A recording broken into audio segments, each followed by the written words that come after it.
Good evening ma'am. Recording का message गया है और स्क्रीन शेयर है। Yes ma'am. तो देखिए लास्ट क्लास में हम लोगों ने बीआरएस खत्म किया था, ठीक है। तो आज हम लोग नया टॉपिक स्टार्ट करेंगे, ठीक है। ये फाइनल अकाउंट्स हम लोग पढ़ेंगे, लेकिन फाइनल अकाउंट्स जो तुम लोग करते हो ना, ट्रेडिंग पीएल बैलेंस शीट वैसा ही करेंगे, लेकिन इसमें एक एडिशनल अकाउंट भी हम लोग करेंगे, दैट इज मैन्युफैक्चरिंग अकाउंट, ठीक है। अब ये जो है, ये स्पेसिफिकली हम लोग पढ़ेंगे final accounts of final accounts, ठीक है। Final accounts of manufacturing entity का पढ़ेंगे।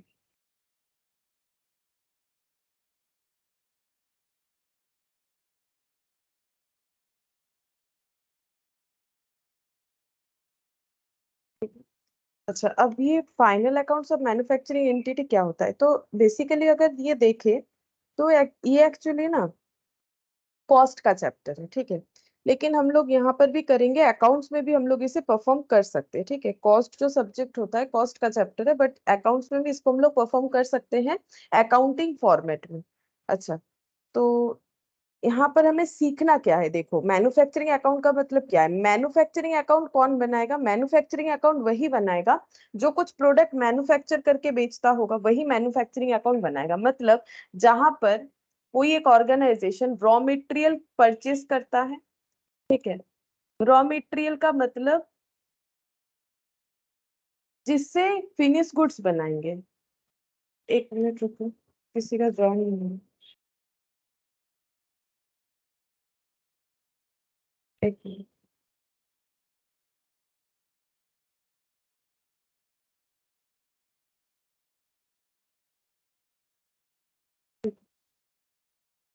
तो देखो, रॉ मटेरियल जो है, रॉ मटेरियल को हम लोग क्या कर सकते हैं? जो मैन्युफैक्चरर होता है, मैन्युफैक्चरर मतलब जो प्रोडक्ट को मैन्युफैक्चर करता है, ठीक है। सॉरी, प्रोडक्ट बोल रहा है, जो कुछ प्रोड्यूस करके बेचता है, ठीक है। देखो, बिजनेस ना दो तरीके से हो सकता है। एक हो सकता है ट्रेडर, ठीक है। बिजनेस मैन जो है वो दो तरीके के हो सकते हैं। एक हो सकते हैं ट्रेडर, ठीक है। एक हो सकता है मैन्युफैक्चरर। अब दोनों में फर्क क्या है? देखो, मैन्युफैक्चरर और ट्रेडर में फर्क क्या है?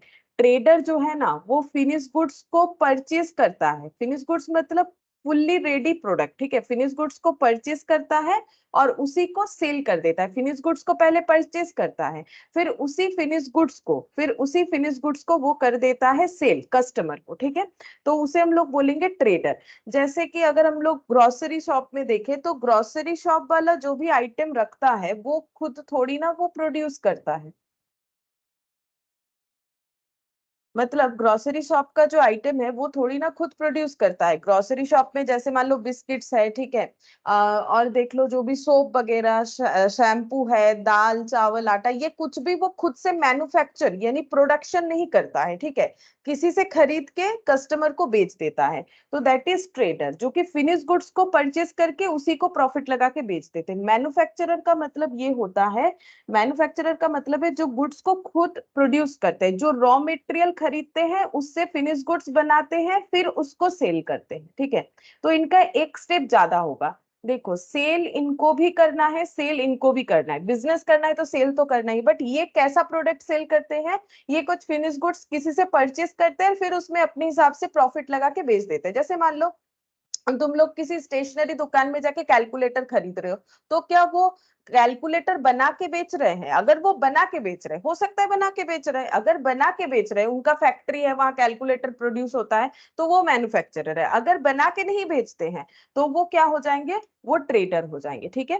तो यही चीज है डिफरेंस ट्रेडर और मैन्युफैक्चरर में। तो मैन्युफैक्चरर को रॉ मटेरियल से जो फिनिश गुड्स ट्रांसफर हो रहा है, इस प्रोसेस को जिस अकाउंट में हम लोग रिप्रेजेंट करेंगे, रॉ मटेरियल से फिनिश गुड्स जो ट्रांसफर होके बन रहा है, इस प्रोसेस को जिस अकाउंट में हम लोग रिप्रेजेंट करेंगे उसको बोला जाता है मैन्युफैक्चरिंग अकाउंट। यहाँ पर हम लोग वही मैन्युफैक्चरिंग अकाउंट को ही पढ़ेंगे, ठीक है। तो रॉ मटेरियल को प्रोसेस करना पड़ता है, ठीक है। रॉ मटेरियल को हम लोग क्या करेंगे? प्रोसेस करेंगे।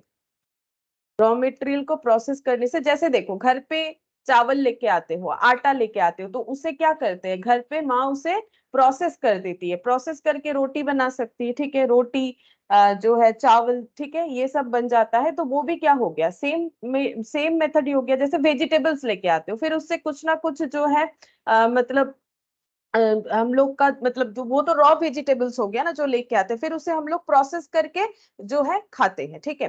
तो ये हम लोग का क्या हो जाएगा, रॉ मटेरियल, और उससे प्रोसेस करने के बाद जो फिनिश गुड्स बन रहा है उसको बोला जाता है हम लोगों का। ये कहाँ बनता है, अगर ऑर्गेनाइजेशन के तौर पे देखो, जैसे घर पे किचन हमारा फैक्ट्री हो गया, ठीक है, घर पे अगर देखोगे तो किचन जो है वो हमारा फैक्ट्री हो गया, क्योंकि वहां पर जितने भी रॉ मटेरियल्स है वो प्रोसेस होकर फिनिश गुड्स में बन जाते हैं, ठीक है। तो यहाँ पर क्या है, एक ऑर्गेनाइजेशन में जब रॉ मटेरियल से फिनिश गुड्स बनता है वो कहाँ पर बनता है, वो फैक्ट्री में बनता है, ठीक है। जैसे घर पे किचन हमारा फैक्ट्री हो गया, तो ये कहाँ पर बनता है, ये पूरा प्रोसेस जो कंप्लीट होता है वो फैक्ट्री में होगा। किसी भी ऑर्गेनाइजेशन जहां पर ये प्रोसेस फॉलो होता है वो फैक्ट्री में होता है। तो ये फैक्ट्री में ये जो पूरा प्रोसेस हुआ इसका क्या खर्चा आया, ठीक है, इसमें क्या एक्सपेंसेस हुए, इसके लिए जो अकाउंट बनेगा उसको हम लोग बोलते हैं मैन्युफैक्चरिंग अकाउंट, ठीक है। इसको हम लोग बोलते हैं मैन्युफैक्चरिंग अकाउंट।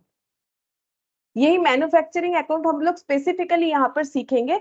बाकी देखो हमें ट्रेडिंग, पीएल, बैलेंस शीट ये भी सीखना ही होगा, लेकिन यहाँ पर हम लोग स्पेसिफिकली मैन्युफैक्चरिंग अकाउंट के लिए ही पढ़ रहे हैं, ताकि अगर कभी क्वेश्चन में हमें मैन्युफैक्चरर वाला फाइनल अकाउंट्स बनाने दे दे तो हम लोग उसको कैसे प्रिपेयर करेंगे। तो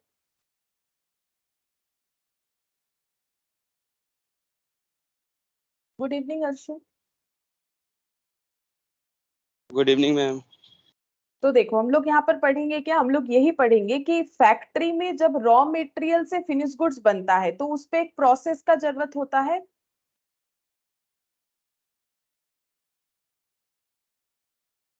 good evening too. Good evening ma'am. तो ये जो प्रोसेस होता है रॉ मटेरियल से फिनिश गुड्स जो बन रहा है कहाँ बनेगा, फैक्ट्री में बनेगा, ठीक है। जैसे मैंने एक एग्जांपल दिया कि हम लोग अगर इंडिविजुअली देखे, देखो सबके पास फैक्ट्री अवेलेबल है ऐसा जरूरी नहीं है, लेकिन घर पे किचन सभी का है, ठीक है। तो किचन पे रॉ मटेरियल ही फिनिश गुड्स बनता है, ठीक है, तो वो हम लोग के लिए क्या हो गया, फैक्ट्री हो गया। वैसे ही बिजनेस ऑर्गेनाइजेशन में फैक्ट्री में रॉ मटेरियल से फिनिश गुड्स बनता है, जो लोग मैन्युफैक्चरर है वो बनाते हैं, जो मैन्युफैक्चरर नहीं है वो किसी और से फिनिश गुड्स खरीद के फिर किस कस्टमर को बेच देते हैं, ठीक है। तो इसके लिए हमें जो अकाउंट बनाना पड़ेगा that is called manufacturing account. अब मैन्युफैक्चरिंग अकाउंट बना लेंगे और उसमें उससे हमें क्या पता चलेगा, मैन्युफैक्चरिंग अकाउंट बना के यही तो पता चलेगा ना कि रॉ मटेरियल से फिनिश गुड्स जो प्रोसेस बना उसमें हम लोग का कितना खर्चा आया, ठीक है। इस खर्चे को क्या बोला जाता है, इस खर्चे को बोला जाता है कॉस्ट ऑफ गुड्स मैन्युफैक्चर्ड, ठीक है। हम लोग ये पता करेंगे कि जो गुड्स मैन्युफैक्चर्ड हुआ उसका कॉस्ट कितना है। कॉस्ट का मतलब होता है कि उस पे हमारा कितना खर्चा आया। जैसे मान लो कि रोटी बना, ठीक है, घर पे रोटी बना, तो नॉर्मल सोच के देखो, ऐसा मत सोचो एक रोटी कितने का है, लेकिन मान लो जो कोई अगर वो रोटी बेचेगा, ठीक है, लोग तो बेचते हैं ना, रेस्टोरेंट वगैरह में तो रोटी भी बिकता है।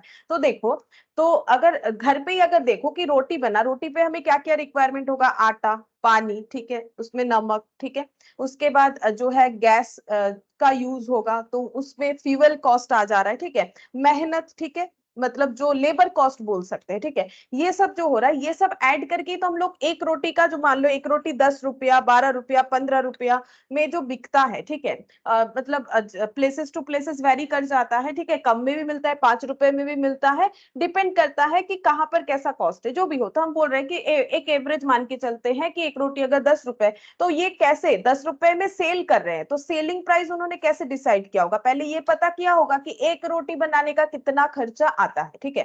जैसे जो भी मान लो कोई अगर जो है शर्ट बना के बेचता है, ठीक है, तो उसको ये पहले पता करना पड़ेगा ये शर्ट को बनाने का उसका कितना खर्चा आया, तब वो सेल कर पाएगा। तो यहाँ पर हमें कैलकुलेट क्या करना है कि रॉ मटेरियल से फिनिश गुड्स तक पहुंचने में हमारा क्या क्या खर्चा हुआ, उसको हम लोग अकाउंटिंग फॉर्मेट में दिखाएंगे, ठीक है। अच्छा, और उसके बाद क्या होता है, इस अकाउंट को मैन्युफैक्चरिंग अकाउंट बनने के बाद नेक्स्ट क्या प्रिपेयर करना पड़ेगा, मैन्युफैक्चरिंग अकाउंट बनने के बाद हम लोग देखो यहाँ पर लाइन बाय लाइन लिखते हैं। सबसे पहले अगर कोई मैन्युफैक्चरर है वो बनाता है मैन्युफैक्चरिंग अकाउंट, ठीक है, जहां पर वो ये पता कर लेता है कि प्रोडक्ट को बनाने का कॉस्ट कितना आया, ठीक है।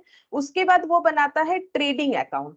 ट्रेडिंग अकाउंट नॉर्मली तुम लोग फाइनल अकाउंट्स में ट्रेडिंग अकाउंट बनाते ही हो, तो ट्रेडिंग अकाउंट का मतलब क्या होता है कि जो प्रोडक्ट हम लोगों ने बना लिया, ठीक है, अगर कोई मैन्युफैक्चरर है, हम फिलहाल मैन्युफैक्चरर का बात करें, उसने प्रोडक्ट बना लिया, उसको पता है कि प्रोडक्ट बनाने का कॉस्ट कितना आया, अब उसको सेल भी तो करना पड़ेगा, तो सेल करने का डिटेल्स कहाँ लिखा जाता है? ट्रेडिंग अकाउंट में लिखते हैं ना हम लोग, बाई सेल्स बोल के, हमारे पास कितना स्टॉक है और हम लोगों ने उसमें से कितना सेल कर दिया और कितना प्रॉफिट अर्न किया, तो इसीलिए हम लोग क्या बनाते हैं? ट्रेडिंग अकाउंट बनाते हैं। ट्रेडिंग अकाउंट में हमें क्या मिलता है? ट्रेडिंग अकाउंट बना के हमें मिलता है ग्रॉस प्रॉफिट। ग्रॉस प्रॉफिट का मतलब सेल करके हमारे पास कितना आया। मैन्युफैक्चरिंग अकाउंट बना के क्या मिलेगा? कॉस्ट ऑफ गुड्स मैन्युफैक्चर्ड, ठीक है, कितने जो गुड्स मैन्युफैक्चर्ड हुए उसका कॉस्ट कितना है, ठीक है, अब उस गुड्स को बेच के प्रॉफिट कितना कमाए, दैट इज ग्रॉस प्रॉफिट, ठीक है। और क्या बनाते हैं हम लोग? पीएल बनाते हैं। वैसे पीएल और ट्रेडिंग एक ही साथ होता है, लेकिन दोनों का फीचर्स अलग अलग है। पीएल से हमें क्या मिलता है? पीएल से हमें मिलता है नेट प्रॉफिट। अब ये कैसा प्रॉफिट है? ग्रॉस प्रॉफिट और नेट प्रॉफिट तो एक चीज नहीं है। देखो, ग्रॉस प्रॉफिट का मतलब है प्रोडक्ट बेच के कितना कमा लिया, ठीक है, जो भी हम लोगों ने प्रोड्यूस किया था, लेकिन वो पूरा पैसा जो है वो है ग्रॉस प्रॉफिट, ठीक है, बेच के जो आया ग्रॉस प्रॉफिट। लेकिन मतलब हम लोगों ने जब उस प्रोडक्ट को बेचा तो बिजनेस के और भी अलग अलग खर्चे होते हैं, ठीक है, जैसे मान लो रेंट हो सकता है, इलेक्ट्रिसिटी का एक्सपेंसेस हो सकता है, अगर लोन लिया है तो लोन का इंटरेस्ट हो सकता है, किसी स्टाफ को रखा है उसका सैलरी हो सकता है, इसके अलावा मान लो और क्या खर्चा हो सकता है, स्टेशनरी का एक्सपेंसेस हो सकता है, तो ये सब एक्सपेंसेस भी तो हमें पे करना पड़ेगा। ऐसा थोड़ी है प्रोडक्ट बिक गया, जो प्रॉफिट है वो पूरा ही प्रॉफिट हो गया, ऐसा नहीं है। जैसे मान लो कि तुम लोग का एक स्टेशनरी शॉप है, एक 500 रुपए में बुक बेच दिया, बुक खरीद के लाए थे, सपोज बुक खरीद के लाए थे, यानी ट्रेडर हो, 400 रुपए में 100 रुपए प्रॉफिट लगा के 500 में बेच दिया, लेकिन क्या 100 प्रॉफिट पूरा उनका यूजेबल हो जाएगा? नहीं। उस शॉप, मान लो वो शॉप रेंट में चल रहा है, ठीक है, वहां पर जो भी हम लोग का, मान लो एक अकाउंटेंट रखा हुआ है हम लोगों ने, तो उनको भी पेमेंट वगैरह करना पड़ता है, यानी बिजनेस को मेंटेन करने का खर्चा वो भी तो हमें डिडक्ट करना पड़ेगा।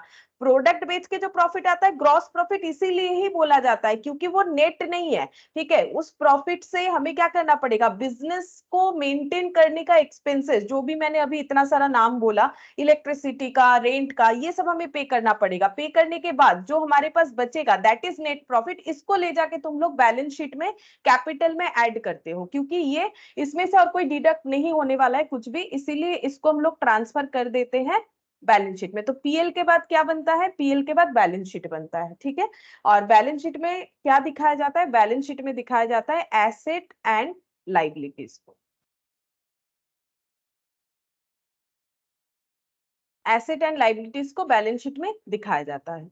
अच्छा, अब जैसे कि मैंने बोला, आज हम लोग मतलब ज्यादा जो है इसी बात पे पढ़ेंगे कि मैन्युफैक्चरिंग अकाउंट कैसे बनता है, इसी चीज का डिटेल्स में पढ़ेंगे। बाकी ट्रेडिंग पीएल भी क्वेश्चन में रहेगा तो हम लोग उसको भी सॉल्व करेंगे, ठीक है। अच्छा, अब देखो यहाँ पर कुछ पॉइंट लिखवा देते जो मैंने बोला, उसके लिए याद रखने के लिए यहाँ पर लिखते हैं मैन्युफैक्चरिंग एंटिटीज, मतलब ऐसे ऑर्गेनाइजेशन जो गुड्स प्रोड्यूस्ड करके सेल करते हैं। Manufacturing entities are those which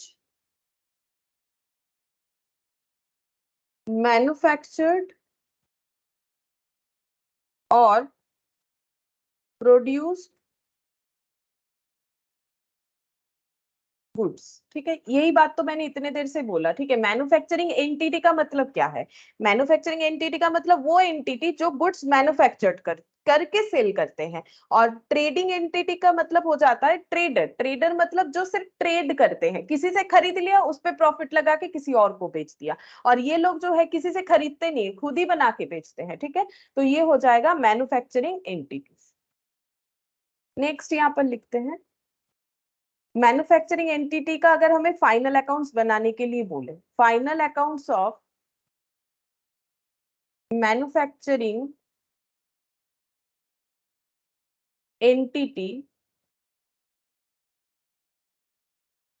compose of, मतलब अगर बोला जाए कि फाइनल अकाउंट्स बनाना है और जो एंटिटी है वो मैन्युफैक्चरिंग है, हम लोग पढ़ के भी समझ सकते हैं। अगर क्वेश्चन में बोल रहा है कि प्रोड्यूस करके सेल करता है तो हमें क्या क्या प्रिपेयर करना पड़ेगा। तो एक तो हमें manufacturing account, trading, PL, balance sheet, क्या क्या प्रिपेयर करेंगे? तो हम लोग प्रिपेयर करेंगे first manufacturing account,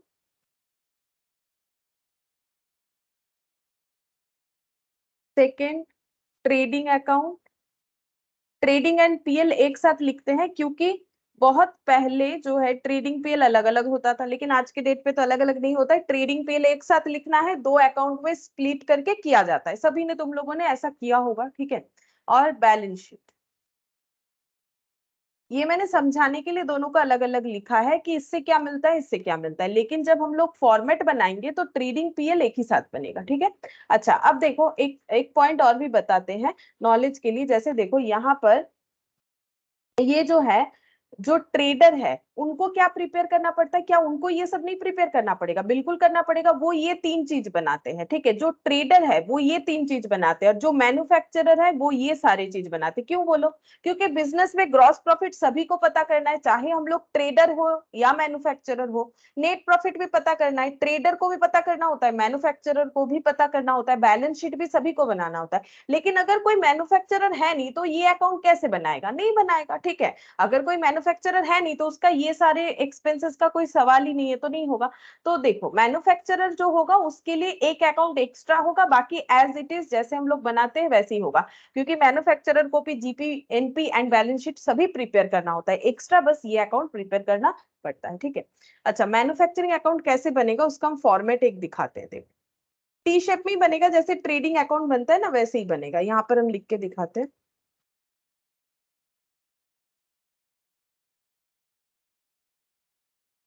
manufacturing account.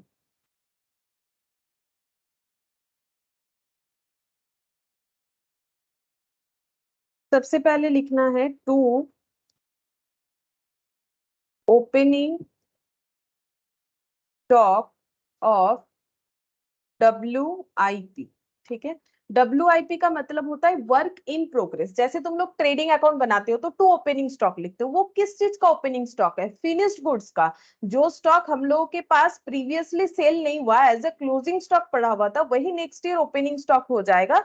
तो क्या लिखा हुआ रहता है? Opening stock. यहाँ भी मैंने वही लिखा है, लेकिन वो होता है opening stock of finish goods, क्योंकि ट्रेडर के पास फिनिश गुड्स ही होता है। और ये क्या है? मैन्युफैक्चरिंग अकाउंट में हम लोग क्या लिख रहे हैं? Opening stock of WIP। WIP का पूरा फुल फॉर्म जो है वो है वर्क इन प्रोग्रेस, ठीक है। WIP का जो फुल फॉर्म है यहाँ पर लिख दे, WIP का फुल फॉर्म होता है वर्क इन प्रोग्रेस। अब वर्क इन प्रोग्रेस का मतलब क्या है? वर्क इन प्रोग्रेस का मतलब है जब काम पूरा फिनिश नहीं हुआ है, मतलब पूरा फिनिश गुड्स नहीं बना है, रॉ मेटेरियल भी नहीं है, फिनिश गुड्स भी नहीं है, मिडिल कंडीशन में है, उसको हम लोग बोलते हैं कि टू सॉरी उसे हम लोग बोलते हैं WIP, वर्क इन प्रोग्रेस, ठीक है। जैसे मान लो कि अगर मोबाइल बन रहा है, ठीक है, तो मोबाइल मैन्युफैक्चर हो रहा है, बट उस पे जो है स्क्रीन वगैरह अभी तक नहीं लगा है, ठीक है, सिर्फ बाहर का जो पैटर्न है वही बना हुआ है। तो अगर स्क्रीन वगैरह अभी तक अटैच नहीं हुआ है तो वो आधा अधूरा बना हुआ है, ठीक है। या फिर कोई बुक सेल कर रहा है तो बुक्स के पेजेस वगैरह प्रिंट हो गए, सब रेडी है, लेकिन बुक्स जो है वो बाइंडिंग नहीं हुआ है, अभी तक बाइंड करना पड़ता है ना, तो बाइंड नहीं हुआ है,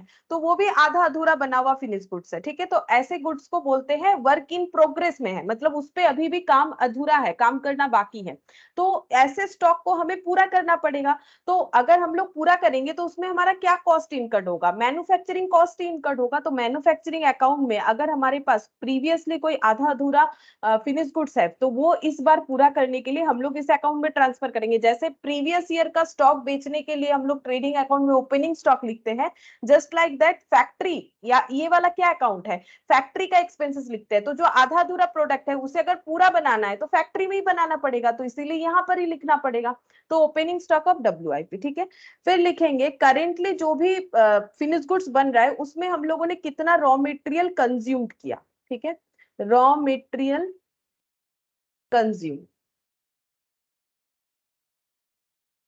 कंज्यूम्ड का मतलब होता है यूज्ड, ठीक है, कितना यूज किया, कितना परचेस किया वो मैंडेटरी नहीं है, क्योंकि हम लोग ये कैलकुलेट कर रहे हैं कि प्रोडक्ट को बना, जैसे मान लो घर पे 10 किलो आटा आया, ठीक है, लेकिन हम लोगों को अगर निकालना है कि आज जितने सारे रोटी बने हैं उसका कॉस्ट कितना है, तो क्या 10 किलो आटे का कॉस्ट हम लोग अप्लाई करेंगे? ऑब्वियसली नॉट, ठीक है। जितना सारा रोटी बना है, जितना आटा यूज किया है, अगर हम लोगों ने 1 किलो आटा यूज किया है तो वही बोलेंगे, उतना ही आटा का हम लोग कॉस्ट लगाएंगे। यानी रॉ मटेरियल कंज्यूम कैसे निकालेंगे? परचेस कितना हुआ वो मायने नहीं रखता है, जितने सारे प्रोडक्ट बन रहे हैं उस पे जितना यूज हुआ है रॉ मटेरियल वो हमें लिखना है। जैसे मान लो मेडिसिन मैन्युफैक्चर हो रहा है तो उसके लिए केमिकल वगैरह जो है ये सब का यूज होता है, ठीक है। जो भी मतलब ड्रग्स मैन्युफैक्चर होने पे जो भी चीजों का रिक्वायरमेंट होता है वो यूज होता है।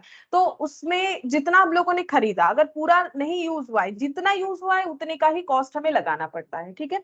तो यहाँ पर रॉ मटेरियल कंज्यूम, और क्या लिखेंगे, टू डायरेक्ट वेजेस और टू डायरेक्ट एक्सपेंसेस और टू इनडायरेक्ट मैन्युफैक्चरिंग एक्सपेंसेस। ऐसे स्प्लिट करना पड़ेगा खर्चे को हमें, ठीक है।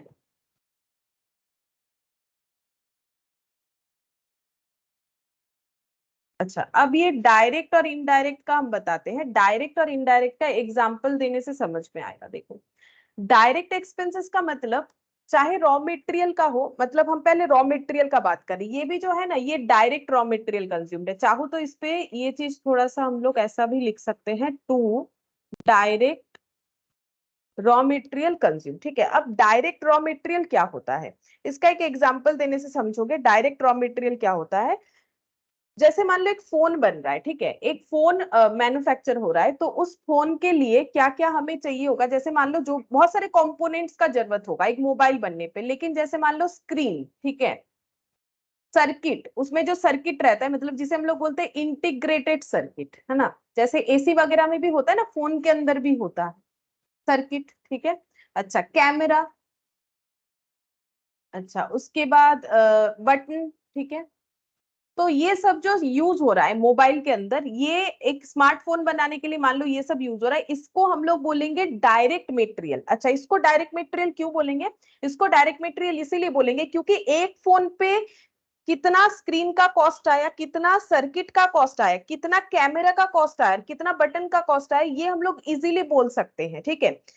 मतलब नहीं समझे, इजीली बोल सकते इसका मतलब क्या होगा, इसका मतलब ये है कि ये सब तो जो है रॉ मटेरियल, इसके अलावा भी रॉ मटेरियल हो सकता है। मान इसके अलावा क्या रॉ मटेरियल हो सकता है जो डायरेक्ट नहीं है, देखो जैसे मान लो कि हम लोग ये जो मोबाइल मैन्युफैक्चर हो रहा है ये जिस फैक्ट्री में हो रहा है वहां पर मशीन्स लगे हुए होंगे, ठीक है, वहां पर मशीन्स होगा। अब मशीन्स को जो है इजीली रन करवाने के लिए हम लोग उसमें ऑयल का यूज कर सकते हैं, ठीक है, उसमें ग्रीस का यूज कर सकते हैं। तो ये सब जो यूज करें ये सब इनडायरेक्ट मटेरियल है, ठीक है। मशीन को स्मूथली रन करवाने के लिए हम लोग क्या यूज करें, ऑयल का यूज करें। या फिर मान लो कि जो भी वर्कर काम कर रहे उन्होंने ग्लव्स पहन रखा है, ठीक है, उन्होंने ग्लव्स पहन रखा है, तो ये भी इनडायरेक्ट मटेरियल है, ठीक है। या फिर हेलमेट का यूज कर रहे हैं, ठीक है, हेलमेट का यूज कर रहे हैं, ये भी क्या है, ये भी हम लोग का क्या है, इनडायरेक्ट मटेरियल। ये सब भी तो मटेरियल है, और मटेरियल का मतलब जब कुछ सब्सटेंस होता है उसे मटेरियल बोलते हैं। ये भी मटेरियल है, ये भी मटेरियल है,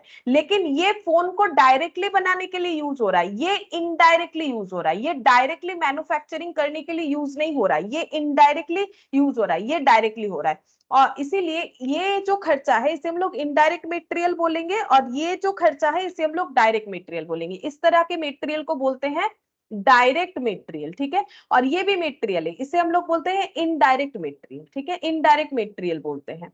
अच्छा, अब इससे ये तो समझ में आया कि डायरेक्ट इनडायरेक्ट क्यों, क्योंकि ये मैन्युफैक्चरिंग होने के बाद ये हमें प्रोडक्ट में दिखेगा। सुनो, मैन्युफैक्चरिंग हो गया, मोबाइल बन गया, मोबाइल में स्क्रीन भी हमें दिखेगा, कैमरा भी दिखेगा, हाँ सर्किट अंदर रहता है, फिर तो मोबाइल ही तोड़ना पड़ेगा देखने के लिए, लेकिन दिख जाएगा, ठीक है। लेकिन ये ऑयल का यूज हुआ है वो यहाँ नहीं दिखेगा, ग्लव्स का यूज किया था वर्कर लोगों ने वो यहाँ नहीं दिखेगा, हेलमेट का यूज हुआ था वो भी नहीं दिखेगा, ठीक है, क्योंकि ये सब जो है इसको मैन्युफैक्चर करने के लिए लेकिन यूज हुआ है, तो ये सब खर्चे भी तो हमें प्रोडक्ट में ऐड करना चाहिए ना, क्योंकि प्रोडक्ट का कॉस्ट तो हर प्रोडक्ट का कॉस्ट जो ऐड करेंगे वो तो सारी चीजों का कॉस्ट ही ऐड करना पड़ता है। लेकिन हम तुम लोग को यहाँ पर क्या समझा रहे हैं, डायरेक्ट इनडायरेक्ट का मतलब क्या है। तो सिंपल सा एक बात बोला गया है डायरेक्ट कॉस्ट के बारे में, चाहे वो कैसा भी हो, जिस कॉस्ट को हम लोग 1 यूनिट फिनिश गुड्स में आइडेंटिफाई कर सकते हैं। 1 यूनिट फिनिश गुड्स में क्या होना चाहिए, आइडेंटिफाइड, मतलब फिनिश गुड्स बन गया उसमें वो दिखना चाहिए। अगर वो दिख रहा है और उसका कॉस्ट हम लोग 1 यूनिट में आइडेंटिफाई कर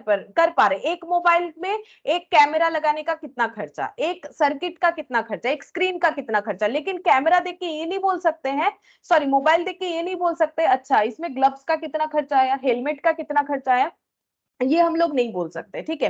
तो क्योंकि एक यूनिट फिनिश गुड्स में आइडेंटिफाई नहीं कर पाते हैं, ऐसे खर्चे को बोला जाता है इनडायरेक्ट एक्सपेंसेस, ठीक है। अब वो इनडायरेक्ट मटेरियल भी हो सकता है, जैसे मैंने एग्जांपल दिया, ठीक है। इनडायरेक्ट मटेरियल का, इनडायरेक्ट वेजेस का मतलब जैसे मान लो जो वर्कर मोबाइल मैन्युफैक्चर कर रहे हैं वो डायरेक्ट वेजेस है, ठीक है। हमें पता है कि वो एक मोबाइल बनाने का कितना ले रहा है, या फिर एग्जाम्पल बदल देते हैं, मान लो फर्नीचर में चेयर बन रहा है, ठीक है, या फिर बेंच बन रहा है, ठीक है, बेंच बनाया जा रहा है, फर्नीचर का बिजनेस है किसी का, ठीक है। तो वर्कर बोल रहे हैं हम एक बेंच बनाने का लेते हैं 1000 रुपया, ठीक है।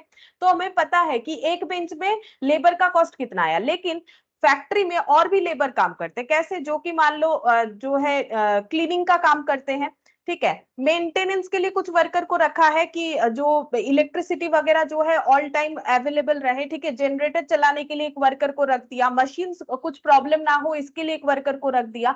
तो ये सब वर्कर जो है डायरेक्टली इस बेंच को मैन्युफैक्चर करने से रिलेटेड नहीं है। बेंच को देख के हम लोग ये नहीं बोल सकते हैं कि एक बेंच को बनाने में जो स्वीपर है उसका कॉस्ट कितना लग रहा है, स्वीपर को भी रखा है हम लोगों ने क्लीन करने के लिए, या फिर मान लो गोडाउन के बाहर हम लोगों ने एक स्टोर कीपर को भी सॉरी स्टोर के बाहर स्टोर कीपर को रखा है, या फिर गोडाउन के बाहर एक सिक्योरिटी गार्ड को रखा है, सभी का जरूरत होता है।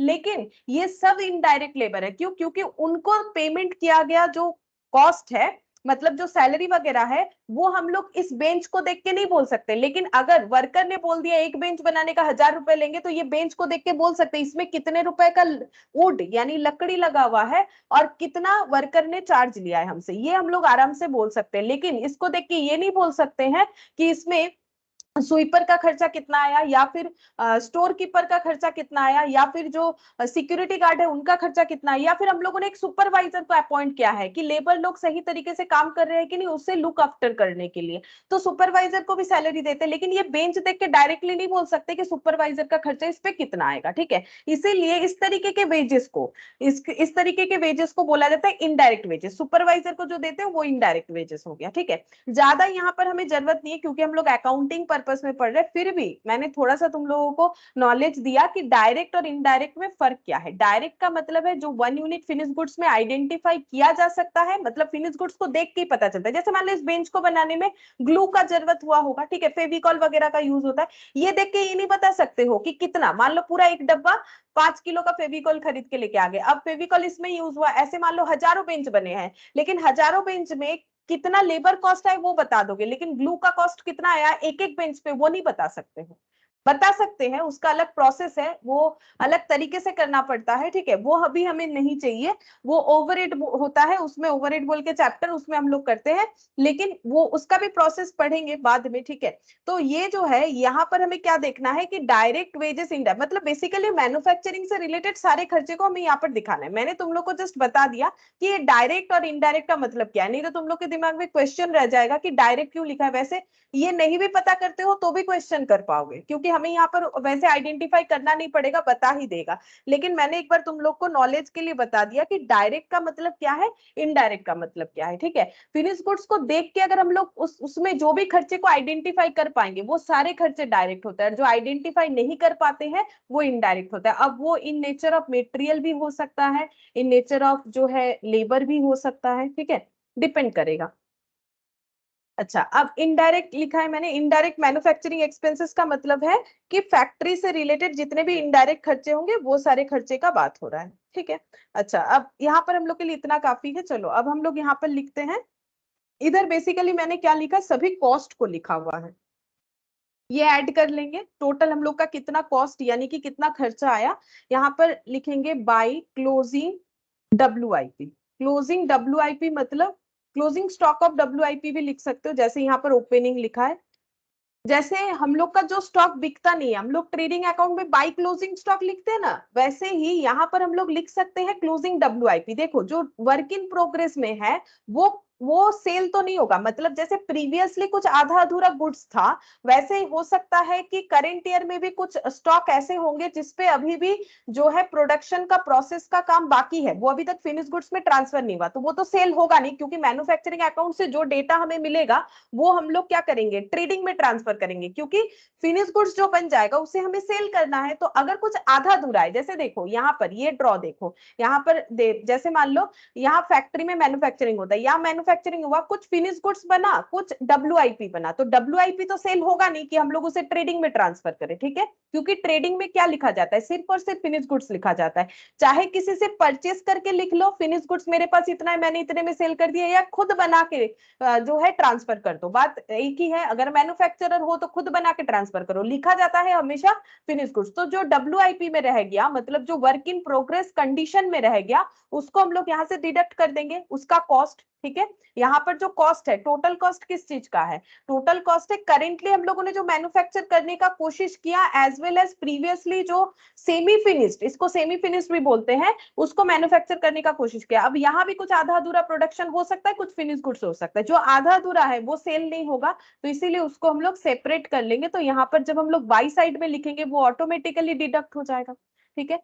फिर यहाँ पर लिखेंगे by sale of product, sale of by product, ऐसे लिखेंगे, सेल ऑफ बाई प्रोडक्ट, ठीक है। अब ये बाई प्रोडक्ट क्या है ये समझाते हैं, देखो sale of by product, by product का मतलब है कि हम लोग प्रोडक्शन कुछ और करना चाह रहे थे, मतलब प्रोडक्शन कर रहे थे, लेकिन प्रोडक्शन में हमारे जो है प्रोडक्ट जो बन के आए हैं, एक्स्ट्रा प्रोडक्ट भी बन गया। मतलब देखो सिंपल, हम एक एग्जांपल देते हैं, समझ जाओगे। जैसे घर पे, या तुम लोगों ने अगर कभी देखा है घर पे माँ को या किसी को भी, ठीक है, कि मक्खन कैसे बनता है, यानी बटर, ठीक है। तो क्या होता है, जो दही का मलाई वगैरह होता है ना, उसको स्टोर करने के बाद उससे क्या निकाला जाता है, मक्खन निकाला जाता है, ठीक है। तो उसका जो प्रोसेस होता है ना, उसको मिक्सर ग्राइंडर में भी कर सकते हो, वो लोग बहुत, मतलब पहले तो हाथों से ही किया जाता था, ठीक है।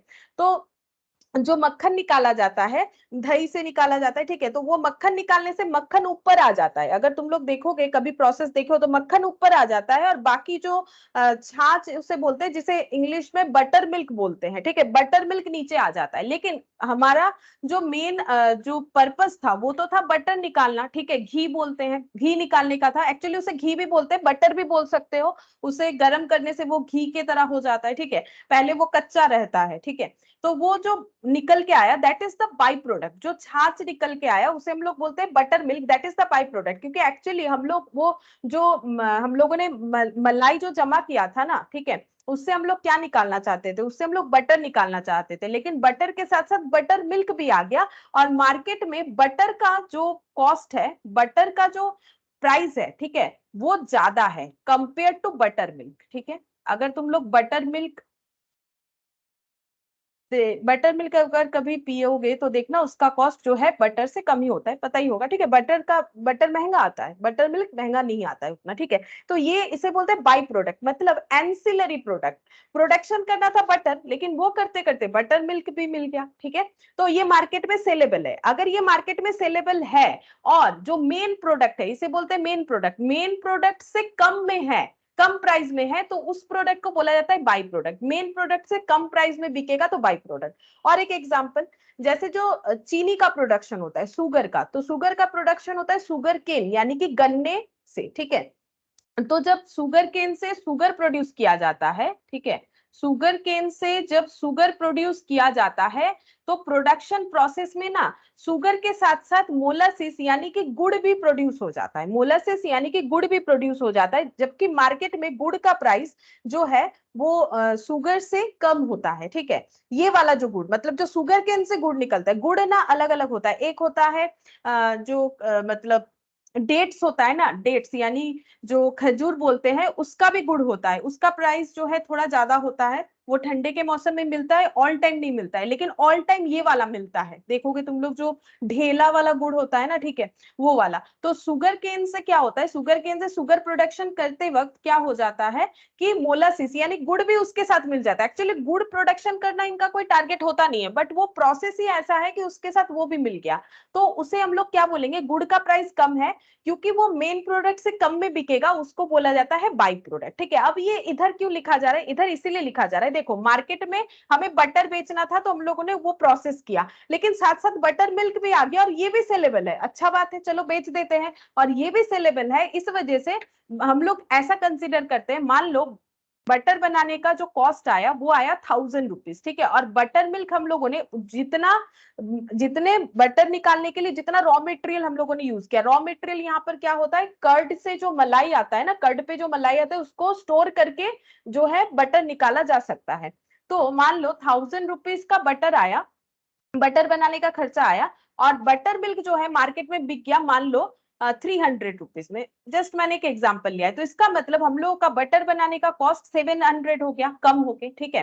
तो जब हम लोगों का एक्स्ट्रा कुछ ऑटोमेटिकली प्रोड्यूस हो रहा है, एंसिलरी बोलते हैं, ठीक है, और उसका अगर मार्केट में कुछ सेलेबल प्राइस है तो अच्छा बात है, हमारे कॉस्ट को हम लोग रिड्यूस करेंगे, इसको इनकम नहीं बोलेंगे। बटर मिल्क बेच के या गुड़ बेच के जो आएगा उसे हम लोग डायरेक्ट इनकम नहीं बोलेंगे, ये बोलेंगे ये ऐसा इनकम है जो हमारे एक्सपेंस को कम कर रहा है, क्योंकि इनकम इसीलिए नहीं बोलेंगे क्योंकि हमारा बिजनेस तो बटर बेचना है, हमारा बिजनेस तो शुगर बेचना है, हमारा बिजनेस तो मोलासिस या बटर मिल्क बेचना था ही नहीं, लेकिन मिल गया, मार्केट में सेलेबल है, तो बेचने पे हम लोग ये बोलेंगे कि हमारा कॉस्ट रिड्यूस हो रहा है, तो बाई साइड में लिखने का मतलब कॉस्ट रिड्यूस हुआ, ठीक है, by sale of by product, ठीक है। जैसे एग्जांपल के तौर पे, जैसे मान लो घर पे पेपर आता है, ठीक है, अब पेपर क्या हो जाएगा, पेपर मार्केट में सेल हो जाता है, अब मान लो पेपर का पूरे 1 मंथ का बिल आया, 1 मंथ का बिल आया 700 रुपए, और 1 मंथ में जितने भी पेपर जमा हुए उसको बेच के हम लोगों के पास आ गया सपोज कि 100 रुपीज, ठीक है, जितना भी पेपर जमा हुआ, तो पेपर का कॉस्ट कितना है, 600 रुपए,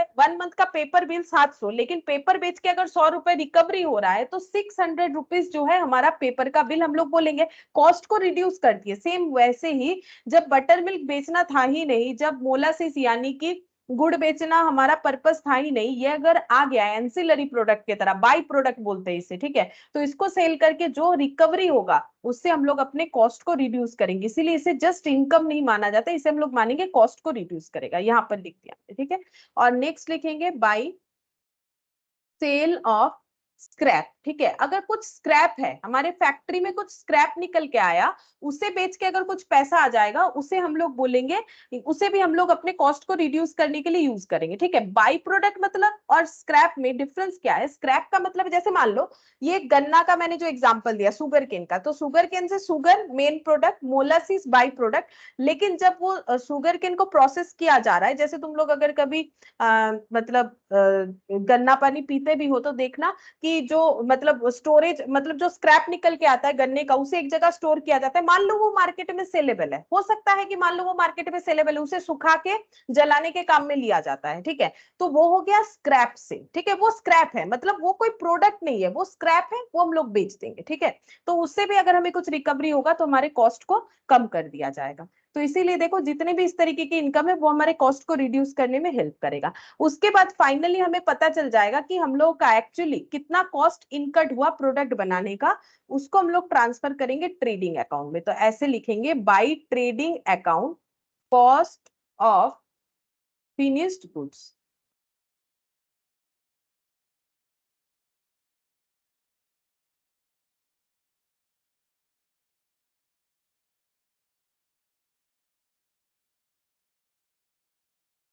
कॉस्ट ऑफ फिनिश गुड्स, इसके बाद हमें पता चल जाएगा फाइनली जो फिनिश गुड्स हम लोग बेचना चाहते थे उसका कॉस्ट कितना निकल के आया, ठीक है। अच्छा, अब कुछ पॉइंट हम तुम लोग को नोट करवा देते हैं, जैसे कि रॉ मटेरियल कंज्यूम, इसका कैसे कैलकुलेशन करोगे, raw material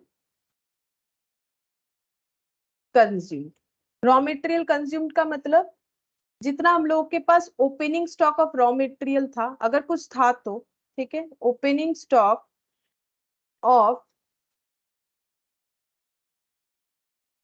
raw material plus purchase plus direct expense. अच्छा, डायरेक्ट एक्सपेंस का यहाँ जरूरत नहीं है लिखने का, परचेज लेस लिख देते हैं रिटर्न। अगर कुछ रिटर्न किया है हम लोगों ने raw material, minus closing stock. ये क्या हो गया, ये हम लोगों ने लिखा कि कितना रॉ मटेरियल हम लोगों ने कंज्यूम किया। देखो हम लोग के पास अगर पहले से कोई रॉ मटेरियल अवेलेबल था तो वो हम लोग कंज्यूम कर सकते हैं, अगर हम लोगों ने कुछ परचेज किया है तो वो भी रॉ मटेरियल हम लोग कंज्यूम कर सकते हैं। लेस रिटर्न इसीलिए कर लिया, अगर मान लो जो रॉ मटेरियल परचेज किया था उसमें से कुछ हम लोगों ने रिटर्न कर दिया तो वो तो हमारे लिए अवेलेबल फॉर यूज है नहीं। अवेलेबल फॉर यूज कौन सा है, जो हमारे पास है, ठीक है। अगर कुछ रिटर्न कर रहे हैं वो हमारे लिए अवेलेबल फॉर यूज नहीं है, तो इसीलिए हम लोग नेट परचेज निकाल लेंगे और लेस कर देंगे उसमें से क्लोजिंग स्टॉक। तो क्या पता चलेगा कितना हम लोगों ने यूज कर लिया। जैसे मान लो हम लोगों के पास पहले से 10 यूनिट रॉ मटेरियल था, हम लोगों ने और 100 यूनिट रॉ मटेरियल खरीद लिया, तो हम लोग के पास टोटल 110 यूनिट रॉ मटेरियल है जिसको हम लोग यूज कर सकते हैं। और क्लोजिंग स्टॉक में हम लोगों ने जाके देखा, अब मान लो मैन्युफैक्चर होना स्टार्ट हुआ और एक टाइम के बाद जब हम लोगों ने काउंटिंग करना स्टार्ट किया कि अभी क्लोजिंग स्टॉक में कितने सारे यूनिट पड़े हुए हैं, तो हम लोगों ने देखा वहां पड़े हुए 10 यूनिट, ठीक है। तो इसका मतलब कितना कंजम्पशन हो गया, 100 यूनिट कंजम्पशन हो गया। लेकिन हमें यूनिट में नहीं कैलकुलेट करना पड़ेगा, रुपीज में करेंगे, तो at the rate of rupees दिया हुआ रहेगा उससे कर लेंगे, ठीक है। हमें तो अकाउंट बनाना है ना, तो अकाउंट में तो हर एक चीज रुपीज में होता है, मतलब मनीटरी टर्म में बताना होता है। तो ये हम लोग का कैलकुलेट होगा इस तरीके से रॉ मटेरियल कंज्यूम। नेक्स्ट हम लोग कैलकुलेट नेक्स्ट लिख पाते हैं, देखो डायरेक्ट एक्सपेंस। डायरेक्ट एक्सपेंसेस का एग्जांपल मैंने तो बोला है लेकिन यहाँ पर तुम लोग को लिखवा देते हैं। डायरेक्ट एक्सपेंसेस यहाँ पर जो भी लैंग्वेज में आएगा वो बताते हैं, जैसे कि higher charges, higher charges of plant and machinery, plant and machinery. देखो मैंने तुम लोग को डायरेक्ट मटेरियल और डायरेक्ट वेजेस बताया, ये है डायरेक्ट एक्सपेंसेस, जिसमें एक एग्जांपल लिया मैंने higher charges of plant and machinery. मतलब जैसे मान लो हम लोगों को फैक्ट्री में प्रोडक्ट मैन्युफैक्चर करने के लिए मशीन चाहिए, ठीक है। लेकिन हम लोग सोच रहे हैं मशीन को परचेस नहीं करके मशीन को भाड़े पे ले लेते हैं, रेंट पे, जिसको यहाँ पर बोला जाता है हायर चार्ज, ठीक है। हायर चार्ज मतलब वही रेंट पे ही हुआ, लेकिन मशीन वगैरह लेने पे उसे हायर चार्जेस बोला जाता है। हायर मतलब हायर कर लिया हम लोगों ने प्लांट और मशीनरी और उसके बदले हमें देना पड़ता है हायर चार्ज, ठीक है। तो ये हम लोग का क्या है, डायरेक्ट एक्सपेंसेस है। अगर हम लोग ये आइडेंटिफाई कर पाते हैं कि एक यूनिट प्रोड्यूस करने में हमारा कितना हायर चार्जेस लग रहा है, तभी हम लोग उसे डायरेक्ट एक्सपेंसेस में इंक्लूड करते हैं, ठीक है। नेक्स्ट हम लोग लिखेंगे रॉयल्टी। रॉयल्टी क्या होता है, जैसे मान लो किसी के पास कुछ टेक्नोलॉजी है, ठीक है, अगर हम लोग उसके टेक्नोलॉजी को यूज करते हैं और उसके बदले उसे कुछ पेमेंट करते हैं तो दैट इज कॉल्ड रॉयल्टी। अगर पर यूनिट बेसिस पे पेमेंट करते हैं तो वो हो जाएगा डायरेक्ट एक्सपेंस, ठीक है। जैसे मान लो किसी के पास कुछ स्पेसिफिक टेक्नोलॉजी है, कुछ फूड वगैरह मैन्युफैक्चर करने का, ठीक है, तो वो बोल सकते हैं आप जितने यूनिट फूड बनाओगे, ठीक है, जितने यूनिट ये प्रोडक्ट बनाओगे उतने यूनिट पे 2 रुपए करके मुझे रॉयल्टी दे देना, ठीक है। जैसे किसी के घर पे रहने से रेंट देना पड़ता है, किसी का टेक्नोलॉजी यूज करने से उसे रॉयल्टी देना पड़ता है। ये रॉयल्टी अगर पर यूनिट पे आइडेंटिफाई कर पाते हैं, एक यूनिट पे कितना, क्योंकि डायरेक्ट का मतलब ही होता है एक यूनिट, अगर रॉयल्टी एक यूनिट पे हम लोग कैलकुलेट कर पाते हैं कितना हो रहा है। जैसे मान लो जिसने अपना टेक्नोलॉजी भाड़े पे दिया, वो बोल रहा है आप अगर 10,000 यूनिट बनाओगे पर यूनिट पे 1 रुपए करके, यानी 10,000 रुपए मुझे रॉयल्टी देना, तो बोला पर यूनिट पे, तो जैसे ही बोला पर यूनिट पे तो ये डायरेक्ट एक्सपेंस हो जाएगा, ठीक है। नेक्स्ट हम लोग लिखेंगे indirect manufacturing expense.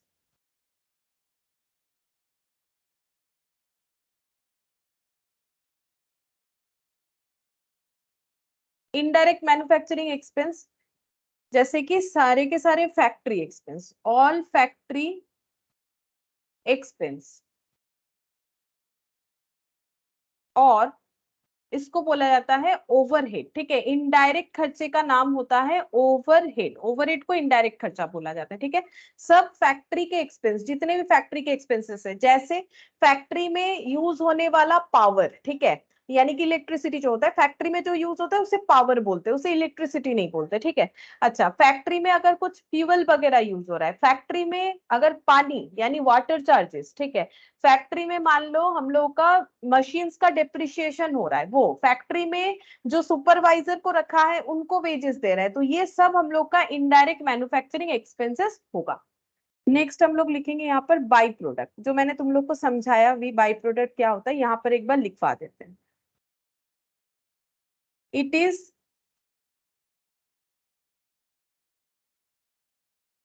Residual of main product, ये मेन प्रोडक्ट का रेसिडुअल है, मतलब मेन प्रोडक्ट प्रोड्यूस करते हुए बचा कुचा जो निकल के आया, अगर वो मार्केट में सेलेबल है, that is called by product. It's selling price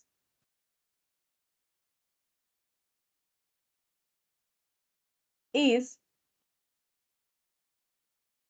recorded on the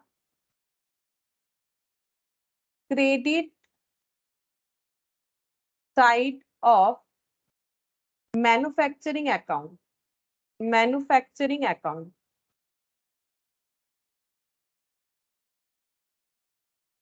and reduce the cost of manufacturing, and reduce the cost of manufacturing. ये मैंने अभी अभी तुम लोग को समझाया, जस्ट लिखवाया है और कुछ नहीं. देखो जो समझाया वही वाला चीज यहाँ पर लिखवाया, याद रह जाएगा. देखो मैंने क्या लिखा, it is residual of main product. वो तो मैंने बहुत सारे एग्जांपल से तुम लोग को समझाया. मेन प्रोडक्ट से रेसिडुअल पार्ट है, ठीक है. मतलब एक्चुअली ये प्रोडक्शन करना हमारा कोई पर्पस था ही नहीं, फिर भी आ जाता है कभी कभी प्रोसेसिंग के साथ कुछ ना कुछ, ठीक है. तो it's selling price is recorded on the credit side of the manufacturing account. ये देखो, ताकि हम लोग क्या कर पाए, ताकि हम लोग रिड्यूस कर पाए मैन्युफैक्चरिंग कॉस्ट.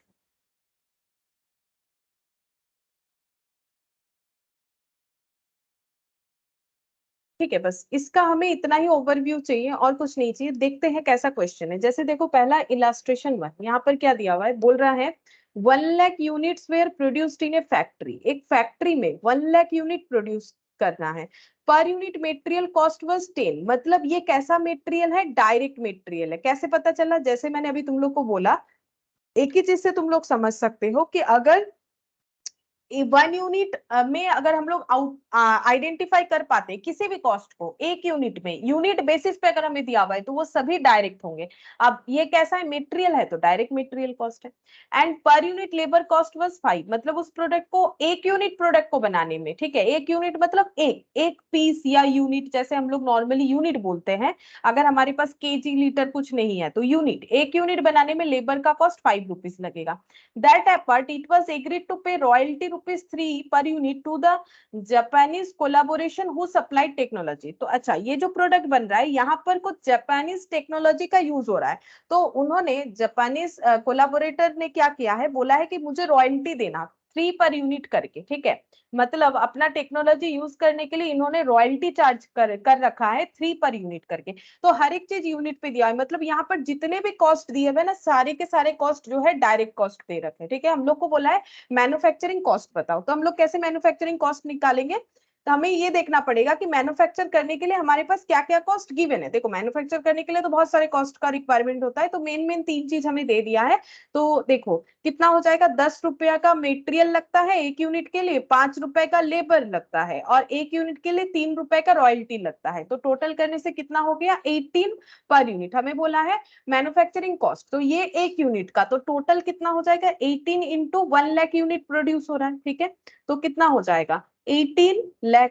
ठीक है, ये आंसर आ गया, आसान है. लेकिन हमें क्या करना है, एक प्रॉपर तरीके से तो इसे प्रेजेंटेशन करना पड़ेगा. ये देखो कुछ भी नहीं था इसमें, हमें पूछा कि बता दो ये जो डेटा गिवन है, इससे मैन्युफैक्चरिंग कॉस्ट बता दो कि कितना है. जो भी प्रोडक्ट बन रहा है, प्रोडक्ट का नाम वाम भी कुछ नहीं दिया है, मत देने दो, कोई बात नहीं. हमें बताना है मैन्युफैक्चरिंग कॉस्ट. तो हम लोग क्या करेंगे, जितने भी कॉस्ट लगे हैं वो सबको ऐड कर देंगे. ऐड करने से हमें मिल जाएगा मैन्युफैक्चरिंग कॉस्ट, ठीक है. तो ये जो है, इसी चीज को हम लोग प्रेजेंटेशन करके यहाँ पर लिख लेते हैं, तो हमारा सोल्यूशन आ जाए. 18 लाख आना चाहिए. तो यहाँ पर लिखते हैं, देखिए question number 1, calculation of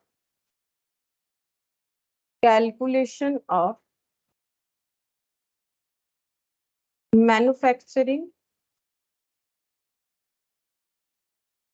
cost, particulars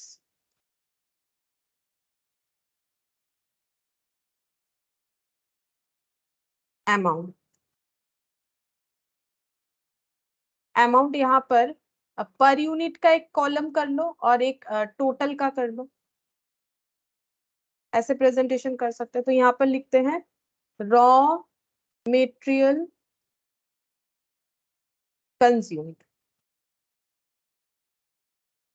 देखो कितना कंज्यूम्ड हुआ है, पर यूनिट पे 10 रुपीज का कंजम्पशन होता है, कितना यूनिट बन रहा है 1 लाख, तो यहाँ पर लिखेंगे 1 लाख इंटू 10, तो ये कितना हो जाएगा 10 lakh. Calculation of manufacturing cost for 1 lakh, 1 lakh था कि कुछ और था, हाँ 1 लाख यूनिट, ऐसे लिख लो 1 लाख यूनिट मैन्युफैक्चरिंग करने का cost.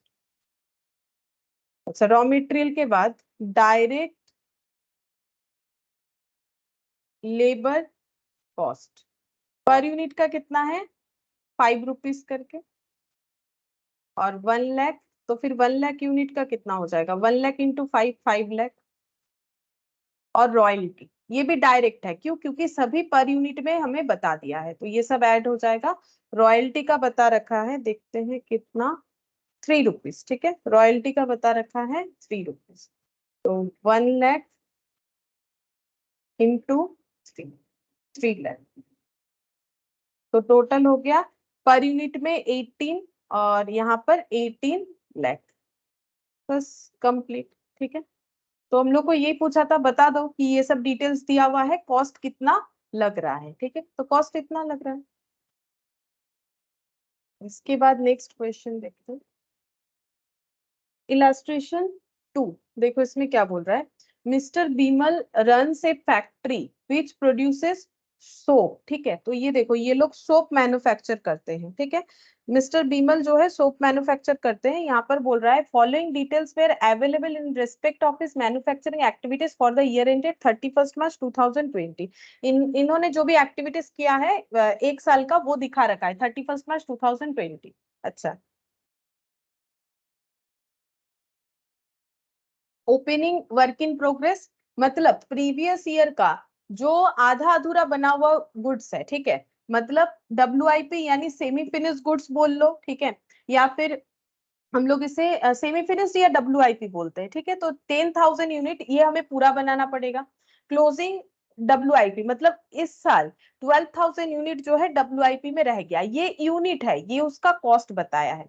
Opening inventory of raw material, opening stock, raw material पहले से इतना अवेलेबल था, क्लोजिंग रॉ मटेरियल इतना बता रहे हैं, हम लोगों को तो कैलकुलेट करना पड़ता है रॉ मटेरियल कंज्यूम, तो वो हम लोग कैलकुलेट कर लेंगे। परचेज ये दिया है, परचेज मतलब परचेज ऑफ रॉ मटेरियल, ठीक है, मैन्युफैक्चरर नॉर्मली क्या परचेज करते हैं रॉ मटेरियल परचेज करते हैं। हायर चार्जेस दिया है मशीन का, पर यूनिट पे दे दिया, बोल रहा है हायर चार्जेस जिससे मशीन रेंट पे लिया है उन्होंने कैसा चार्ज किया है, बोल रहा है कि एक यूनिट प्रोड्यूस होने पे 0.60 बेसिस पे आप मशीन का हायर चार्जेस दे देना, ठीक है, तो 0.60 पर यूनिट मैन्युफैक्चर्ड पे हुआ है, तो ये भी डायरेक्ट एक्सपेंस हो गया। हायर चार्ज ऑफ फैक्ट्री ये बता रहा है, तो ये इनडायरेक्ट हो जाएगा, देखो हायर चार्ज ऑफ फैक्ट्री हमें बता रखा है 2,20,000। अच्छा, नेक्स्ट देखते हैं, direct wages contracted 0.80 per unit manufactured, जो डायरेक्ट वेजेस को कॉन्ट्रैक्ट बेसिस पे लाया गया था, मतलब लेबर लोगों को उन्होंने क्या चार्ज किया है 0.80 पर यूनिट करके चार्ज किया है, मतलब एक यूनिट बनाने का इतना चार्ज किया है, और 0.40 per unit of closing WIP। अच्छा, क्लोजिंग WIP पे कितना लेबर चार्जेस लग चुका है, लेबर चार्जेस नॉर्मली है एक यूनिट बनाने का 0.80, और जो क्लोजिंग WIP है, WIP का मतलब सेमी फिनिश, मतलब उस पे पूरा लेबर वर्क कभी भी कंप्लीट नहीं हुआ होगा, इसीलिए बोल रहा है जितना तक कंप्लीट हुआ है वो है 0.40 पर यूनिट करके। अच्छा, उसके बाद क्या बोल रहा है देखो, रिपेयर्स एंड मेंटेनेंस का कॉस्ट दिया है 1,80,000, यूनिट प्रोड्यूस्ड है 5 lakh, total 5 lakh unit produce हुआ है। क्वेश्चन में क्या बोला है, प्रिपेयर करने के लिए prepare manufacturing account of mister Bimal for the year ended 31 March 2020, ठीक है, तो हमें सिर्फ मैन्युफैक्चरिंग अकाउंट बनाने के लिए बोला है, तो जो फॉर्मेट मैंने बताया उसी तरीके से हम लोग कर सकते हैं। तो यहाँ पर स्टार्ट करते हैं, यहाँ पर लिखेंगे सबसे पहले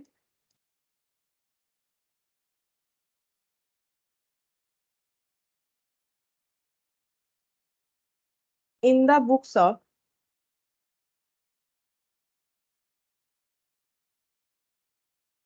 मिस्टर बीमल मैन्युफैक्चरिंग अकाउंट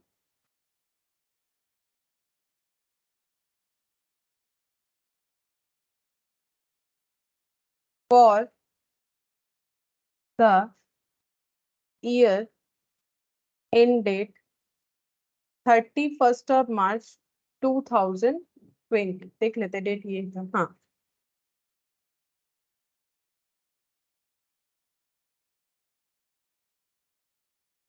देखो कैसे बनेगा, जैसे हम लोग ट्रेडिंग बनाते हैं, अगर कुछ ओपनिंग स्टॉक होता है तो लिखते हैं ये तो मैन्युफैक्चरिंग अकाउंट है, तो स्टॉक तो नहीं होगा, स्टॉक होगा लेकिन किस चीज का, ओपनिंग डब्ल्यूआईपी होगा। ये देखो ओपनिंग डब्ल्यूआईपी, यूनिट है 10,000, कॉस्ट है 16,000, तो यहाँ पर लिखते हैं टू ओपनिंग डब्ल्यूआईपी। हम लोग सिर्फ कॉस्ट ही लिख लेते हैं, 16,000 कॉस्ट दिया हुआ है। क्लोजिंग डब्ल्यूआईपी किधर लिखते हैं, बाई साइड में लिखते हैं, तो बाई क्लोजिंग डब्ल्यूआईपी कितना हो जाएगा, 20,000। देखो ओपनिंग इधर क्यों लिखते हैं, क्योंकि इसे हमें फिनिश्ड गुड्स में ट्रांसफर करना है। क्लोजिंग डब्ल्यूआईपी मतलब फिनिश्ड गुड्स में ट्रांसफर नहीं हुआ, ठीक है। अच्छा, मतलब नेक्स्ट ईयर हो जाएगा। Opening inventory of raw material, closing inventory of raw material और परचेज, ये तीनों चीजों को एडजस्ट करके हम लोग क्या निकाल सकते हैं, रॉ मटेरियल कंज्यूम, ठीक है। हम लोगों ने कितना रॉ मटेरियल कंज्यूम किया, देखो जो ओपनिंग स्टॉक में था वो हम लोग कंज्यूम कर सकते थे, जो परचेज किया वो हम लोग कंज्यूम कर सकते थे। अब जितना बचा हुआ है उससे डिफरेंस चेक करके पता चल जाएगा कितना हम लोगों ने कंज्यूम किया है। तो यहाँ पर लिखते हैं टू रॉ मटेरियल कंज्यूम,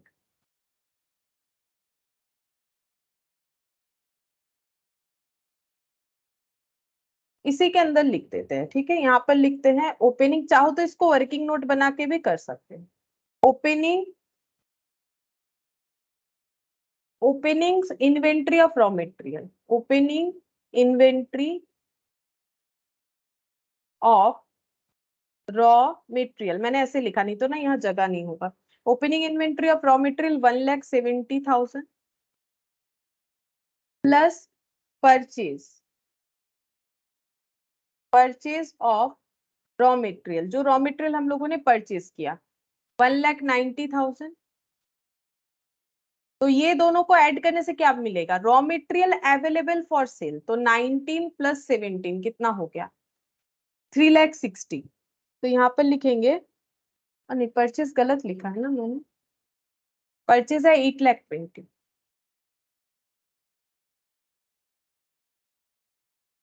8,20,000,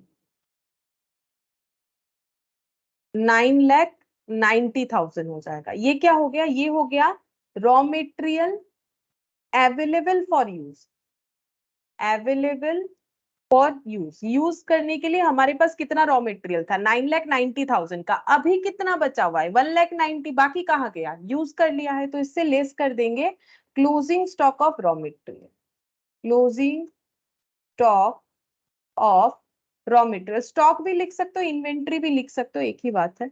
1,90,000, तो कितना बच रहा है, 8 लाख। तो 8 लाख रुपीस का रॉ मटेरियल यूज हुआ है, ठीक है। फिर से इस चीज को समझ लो कि हम लोगों को हमेशा कंजम्पशन लिखना होता है, भले ही हम लोगों ने परचेज कितना भी किया हो, जितना यूज करेंगे उतना ही तो प्रोडक्ट पे चार्ज किया होगा, बस उतना ही हमें दिखाना पड़ेगा।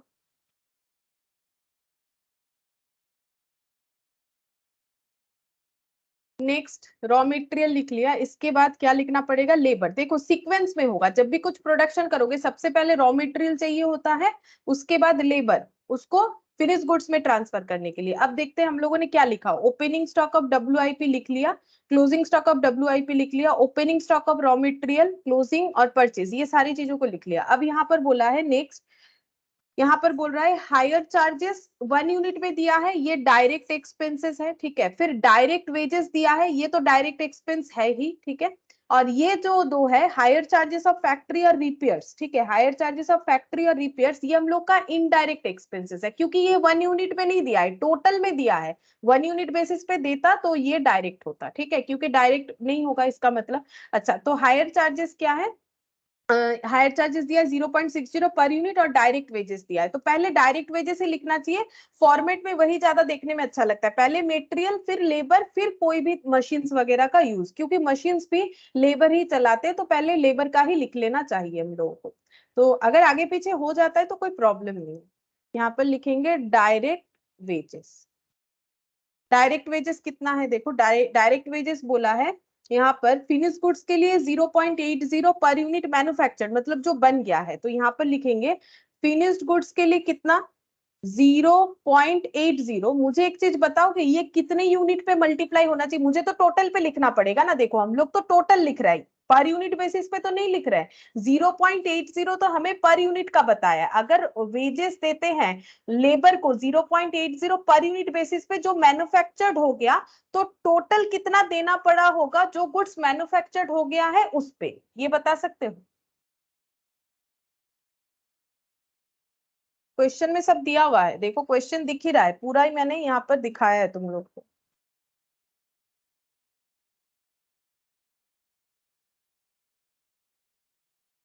बोलो, ये लेबर का खर्चा कितना लगेगा?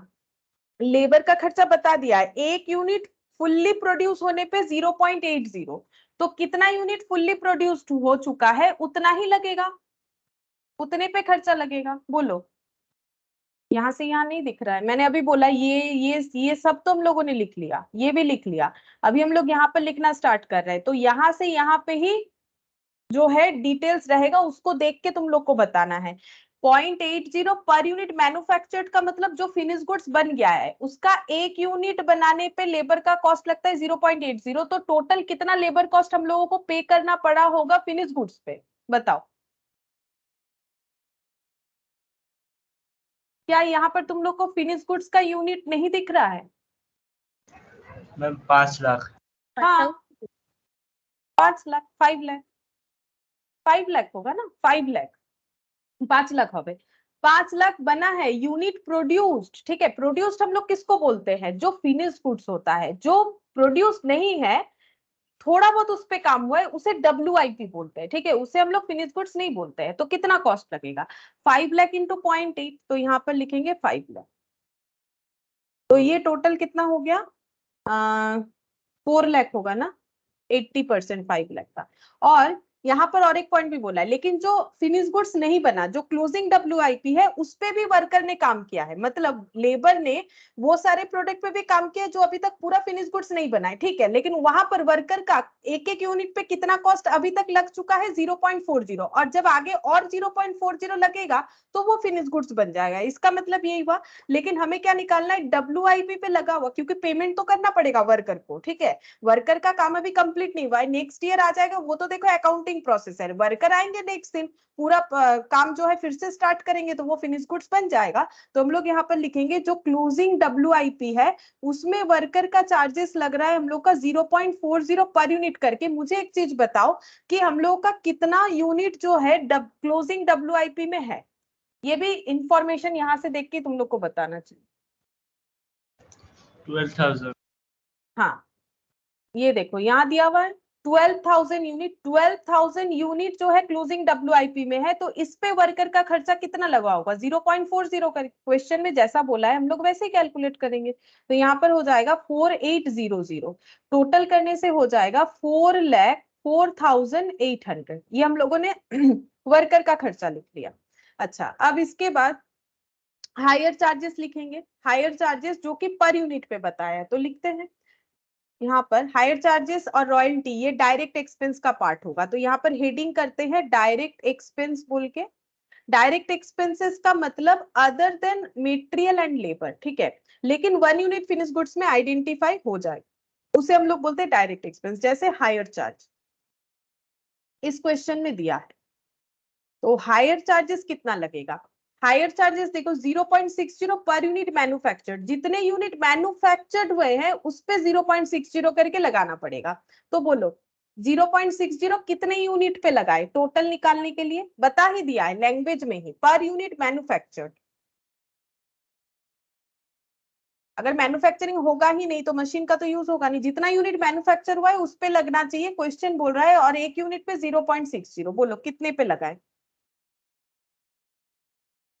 5 लाख, सही बात है। 0.60 इंटू 5 लाख, तो ये हो जाएगा 3 लाख, ठीक है। हायर चार्जेस लिख लिया, तो ये सब लिख लिया हम लोगों ने यहाँ तक। अच्छा, ये डायरेक्ट वेजेस भी लिख लिया। अब बचा है इनडायरेक्ट में, ये देखो ये देखो टोटल में दे रखा है, पर यूनिट पे नहीं दे रखा है, तो ये सब क्या हो जाएगा, इनडायरेक्ट। अच्छा तब तुम लोग बोलोगे ये भी तो पर यूनिट पे नहीं देख दिया है ना, इसको डिवाइड करोगे तो पर यूनिट मिलेगा, ये तो बोल ही रहा है 10,000 यूनिट के लिए डिवाइड करोगे तो पर यूनिट मिल जाएगा, लेकिन बाकी ये जो दो खर्चे ना इस पे ऐसा कोई फैसिलिटी है नहीं, तो ये हो जाता है इनडायरेक्ट एक्सपेंस। तो अब हिट कर लेते हैं इनडायरेक्ट एक्सपेंसेस का, टू इनडायरेक्ट एक्सपेंस। तो इसमें दिया है एक तो हायर चार्जेस ऑफ फैक्ट्री और repairs maintenance, hire charges of factory और रिपेयर्स एंड मेंटेनेंस।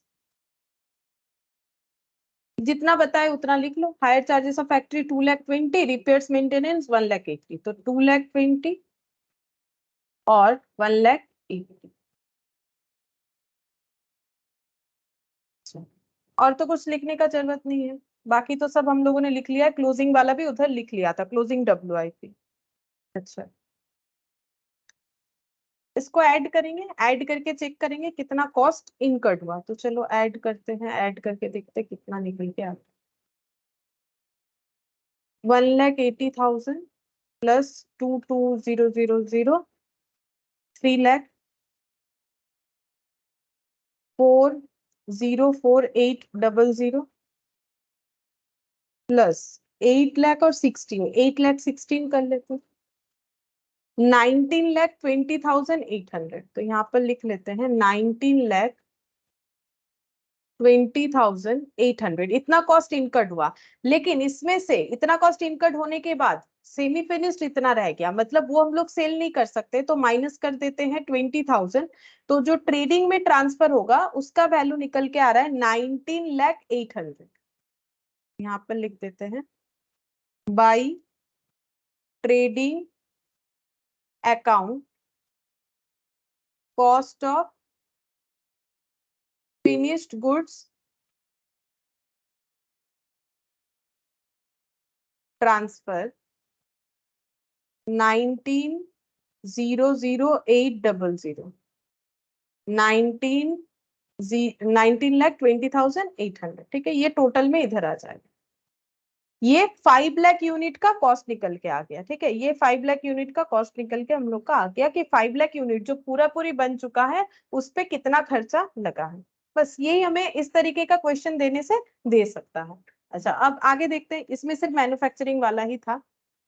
नेक्स्ट देखते हैं क्या दिया है, इलस्ट्रेशन 3। इसमें एक ट्रायल बैलेंस दिया है। ट्रायल बैलेंस पता है तुम लोग को, ट्रायल बैलेंस क्या होता है, जर्नल बनने के बाद लेजर बनता है, लेजर बनने के बाद ट्रायल बैलेंस बनाया जाता है। ठीक है, ट्रायल बैलेंस में क्या होता है, डेबिट क्रेडिट कॉलम होता है, ऐसे टी शेप में भी होता है। ठीक है, और कॉलमनर फॉर्म में भी किया जाता है। तो डेबिट साइड में लिखा जाता है ट्रायल बैलेंस का डेबिट साइड क्या रिप्रेजेंट करता है, या तो जो आइटम लिखे हुए वो एक्सपेंस होंगे या एसेट होंगे। और ट्रायल बैलेंस का क्रेडिट साइड का आइटम हमें क्या बताता है कि इधर या तो लाइबिलिटी होगा या तो इनकम होगा। ठीक है, लाइबिलिटी होगा या तो इनकम होगा। जैसे एक एग्जांपल देखो, सन्ड्री क्रेडिटर लाइबिलिटी है, बिल्स पेबल लाइबिलिटी है, सेल ऑफ स्क्रैप इनकम है, कमीशन रिसीव्ड इनकम है, provision for doubtful debt liability है, किसी भी तरीके का प्रोविजन क्रिएट करना लाइबिलिटी होता है, कैपिटल लाइबिलिटी होता है, सेल्स इनकम होता है, बैंक ओवरड्राफ्ट यानी कि लोन लाइबिलिटी हो गया। तो वही हम बता रहे हैं, एक बार तुम लोग को रिकॉल करवा रहे हैं कि ट्रायल बैलेंस क्या होता है। तो ट्रायल बैलेंस का मतलब हम लोगों का जहां पर लेजर बनने के बाद लेजर के अकाउंट्स पे जो बैलेंस आता है ना, उस बैलेंस ट्रायल बैलेंस दो तरीके से बनता है, या तो लेजर के टोटल से भी बनाया जाता है, लेजर में जो बैलेंसेस आया उससे भी बनाया जाता है, और ये सब लेजर अकाउंट का ही नाम रहता है। ठीक है, तो नॉर्मली जो प्रोसेस फॉलो होता है वो होता है कि लेजर के बैलेंसेस को लिखा जाता है, टोटल को कम ही लिखा जाता है। ये सब जो बना हुआ है ना लेजर बैलेंस है, मतलब रॉ मटेरियल अकाउंट में इतना बैलेंस दिख रहा होगा। तो अब देखते हैं, यहाँ बहुत सारा डेटा तो है, आगे पढ़ते हैं।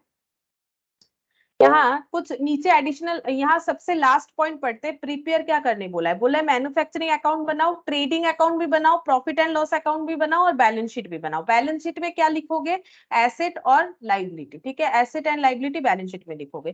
ट्रेडिंग अकाउंट में क्या लिखोगे, ट्रेडिंग अकाउंट में हम लोग लिखेंगे जो स्टॉक हम लोग बेचना चाहते हैं उसका क्या कॉस्ट है और कितना बेच दिया, कितना रह गया और कितना प्रॉफिट हम लोगों ने कमा लिया। और पीएल में क्या लिखेंगे, बिजनेस को मेंटेन करने का क्या खर्चा हमारा इनकर्ड हुआ, और सेल जो कर रहे हैं प्रोडक्ट, उसके अलावा अगर हमारा कोई इनकम है तो वो पीएल के क्रेडिट साइड में आएगा। जैसे हम बताते हैं, जैसे देखो कभी कभी रहता है ना डिविडेंड इनकम, डिविडेंड इनकम अगर कोई शेयर में इन्वेस्ट कर रहा है तो उसका डिविडेंड इनकम वो पीएल के क्रेडिट साइड में लिखेगा, अगर शेयर में इन्वेस्ट करना उसका मेन काम नहीं है। जैसे मान लो मैंने एक शेयर में इन्वेस्ट करके कुछ पैसा अर्न कर लिया, तो मेरा मेन काम तो शेयर में इन्वेस्ट करना है नहीं, टीचिंग मेरा मेन प्रोफेशन है, ठीक है। तो टीचिंग के अलावा किसी और तरीके से मेरा जो भी अर्निंग होता है वो मेरा इनडायरेक्ट अर्निंग होता है, वो पीएल में लिखा जाता है, वो कभी ट्रेडिंग में लिखा नहीं जाता है, ठीक है। और ट्रेडिंग में कौन सा अर्निंग लिखेंगे, जो जिसका कोर एक्टिविटी है वो ट्रेडिंग में लिखा जाता है, इसीलिए नॉर्मली सेल्स वगैरह ट्रेडिंग में जाता है। मतलब जो ऑर्गेनाइजेशन जो भी प्रोडक्ट सेल करता है। और मैन्युफैक्चरिंग के क्रेडिट साइड में कौन सा जाएगा, सेल ऑफ स्क्रैप, अभी अभी मैंने दिखाया सेल ऑफ स्क्रैप जाएगा, सेल ऑफ हम लोगों का जो है बाई प्रोडक्ट वो जाएगा, मैन्युफैक्चरिंग से रिलेटेड जो भी अर्निंग आएगा वो यहाँ पर जाएगा। तो हमें क्या करना है, ये सब अकाउंट प्रिपेयर करके दिखाना है, ठीक है। हम लोग दिखाएंगे, कुछ एडिशनल इंफॉर्मेशन हमें गिवन है। स्टॉक बोल रहा है 31 मार्च 2020 को रॉ मटेरियल का इतना है, फिनिश गुड्स का इतना है, ये क्या है स्टॉक है, और सेमी फिनिश गुड्स का इतना है, मतलब closing stock of raw material, closing stock of finish goods and closing stock of WIP. Semi finish goods का मतलब डब्ल्यूआईपी, आधा अधूरा, आधा बना हुआ स्टॉक, ठीक है, आधा बना हुआ फिनिश गुड्स, स्टॉक नहीं, आधा बना हुआ फिनिश गुड्स। तो ये सब बता दिया है, ये ईयर एंड का डेटा बताया है, ठीक है। उसके बाद बोल रहा है salary and wages unpaid, unpaid मतलब पेमेंट नहीं हुआ है, for March 2020 were respectively this one and this one. बोल रहे सैलरी वेजेस का अमाउंट अभी तक पे नहीं हुआ है, 900 और 2000। मशीन को डिप्रिशिएट करना है 10%, ऑफिस फर्नीचर को 7.5%। प्रोविजन फॉर डाउटफुल डेब्ट is to be maintain 1% of sale, office premises occupy 1/4 of total area, lighting is to be charge to 2/3 to factory and 1/3 to office. ये सब क्या है, ये सब हमें डिटेल्स दिया है, ठीक है। ये सब डिटेल्स को हमें अप्लाई करना पड़ेगा जहां पर जो डेटा पुट होगा, ठीक है। और एक चीज समझो, यहाँ जो भी रहता है ट्रायल बैलेंस के बाहर, मतलब इसका ना तो जर्नल हुआ होगा ना तो लेजर बना होगा। देखो जर्नल बनेगा तो लेजर बनेगा, लेजर बनेगा तो ट्रायल बैलेंस बनेगा। जब कोई डिटेल्स बाहर दिया हुआ है तो इसका मतलब इसका जर्नल नहीं हुआ है, ठीक है। तो अगर जर्नल होता तो उसका डेबिट भी होता है, क्रेडिट भी होता है, तो दो जगह पे पोस्ट होता है। तो वैसे ही यहाँ जितने भी डिटेल्स है वो हमेशा 2 टाइम पोस्ट होंगे, 2 टाइम्स पोस्ट होंगे। कहाँ कहाँ पोस्ट होंगे वो डिपेंड करेगा कि कहाँ जाना चाहिए। जैसे रॉ मटेरियल का जो क्लोजिंग स्टॉक है वो जाता है मैन्युफैक्चरिंग अकाउंट में, फिनिश गुड्स का जो क्लोजिंग स्टॉक है वो जाएगा ट्रेडिंग अकाउंट में, सेमी फिनिश गुड्स का जो क्लोजिंग स्टॉक है वो भी जाएगा मैन्युफैक्चरिंग अकाउंट में। और ये सेकेंड टाइम कहाँ जाएगा, ये सारा का सारा stock second time balance sheet में एसेट साइड में करंट एसेट में दिखाया जाएगा, ठीक है। क्योंकि स्टॉक करंट एसेट होता है तो बैलेंस शीट जब बनेगा वहां पर भी जाएगा। तो एक्चुअली इसका डबल जो है मतलब जो हम लोग एंट्री करते हैं तो उसका डबल इंपैक्ट आता है ना, तो वो यहाँ पर दिखाना पड़ेगा। क्यों, क्योंकि उसका एंट्री हुआ ही नहीं है। अगर एंट्री होता तो वो ट्रायल बैलेंस के अंदर दिखता।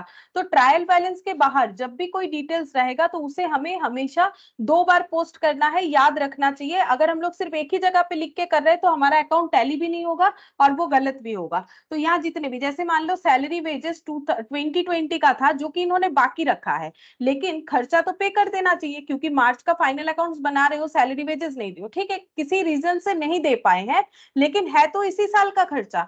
तो हमें ये क्या करना पड़ेगा, ये एक्सपेंसेस को, क्योंकि ये रिकॉर्ड नहीं हुआ, अनपेड हुआ है, तो ये सारे एक्सपेंसेस को हमें कहाँ दिखाना पड़ेगा। सैलरी एंड वेजेस जो है, सैलरी पीएल में जाएगा, वेजेस जो है कहाँ जाएगा, ट्रेडिंग में जाएगा, ठीक है। सैलरी कहाँ जाएगा, पीएल में, ठीक है। सैलरी पीएल में इसीलिए जाएगा, सैलरी किसे दिया जाता है, अकाउंटेंट को दिया जाता है, सुपरवाइजर को दिया जाता है। वैसे सुपरवाइजर वाला पार्ट हुआ तो वो मैन्युफैक्चरिंग में जाएगा।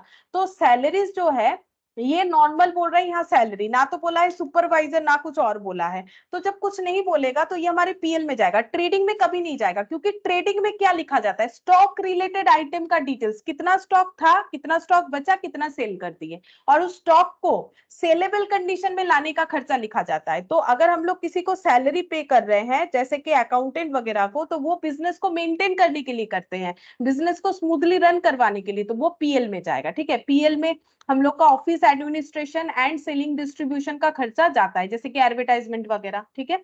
अच्छा, वेजेस का भी वैसे ही है, तो ये भी दो जगह पे जाएगा। अगर कुछ आउटस्टैंडिंग रखा है हम लोगों ने तो हम लोग का लाइबिलिटी बन जाता है। क्यों? क्योंकि टाइम पे पेमेंट नहीं करने पे वही पेमेंट हमारा लाइबिलिटी बन जाता है। तो लाइबिलिटी कहाँ दिखेगा? बैलेंस शीट में। तो हम लोग इसे बैलेंस शीट के लाइबिलिटी साइड में करेंट लाइबिलिटी के अंडर दिखाएंगे, ठीक है। ये सब करेंट लाइबिलिटी है। करंट लाइबिलिटी का मतलब जो लाइबिलिटी हमें विद इन 12 मंथ्स और 1 ईयर के अंदर पे कर देना है, ठीक है। तो इस तरीके से हम लोग पॉइंट देख लेंगे कैसे क्या करना पड़ेगा। तो हम लोग करना स्टार्ट कर सकते हैं। तो इसमें पहले बनेगा मैन्युफैक्चरिंग अकाउंट। हम 3 अकाउंट बना लेते हैं, मैन्युफैक्चरिंग, ट्रेडिंग, पीएल और बैलेंस शीट। देखो फिर हम एक एक करके दिखाते हैं कैसे करके हमें प्रिपेयर करना चाहिए। तो यहाँ पर पहले स्ट्रक्चर बना लो। Illustration 2 in the books of एक लो 10 to 15 मार्क्स से सकते, 10 मार्क्स, 12 मार्क्स, 15 मार्क्स পর্যন্ত থাকে। in the books of Mr. White, ठीक है। in the books of Mr. White अब लिखेंगे मैन्युफैक्चरिंग अकाउंट।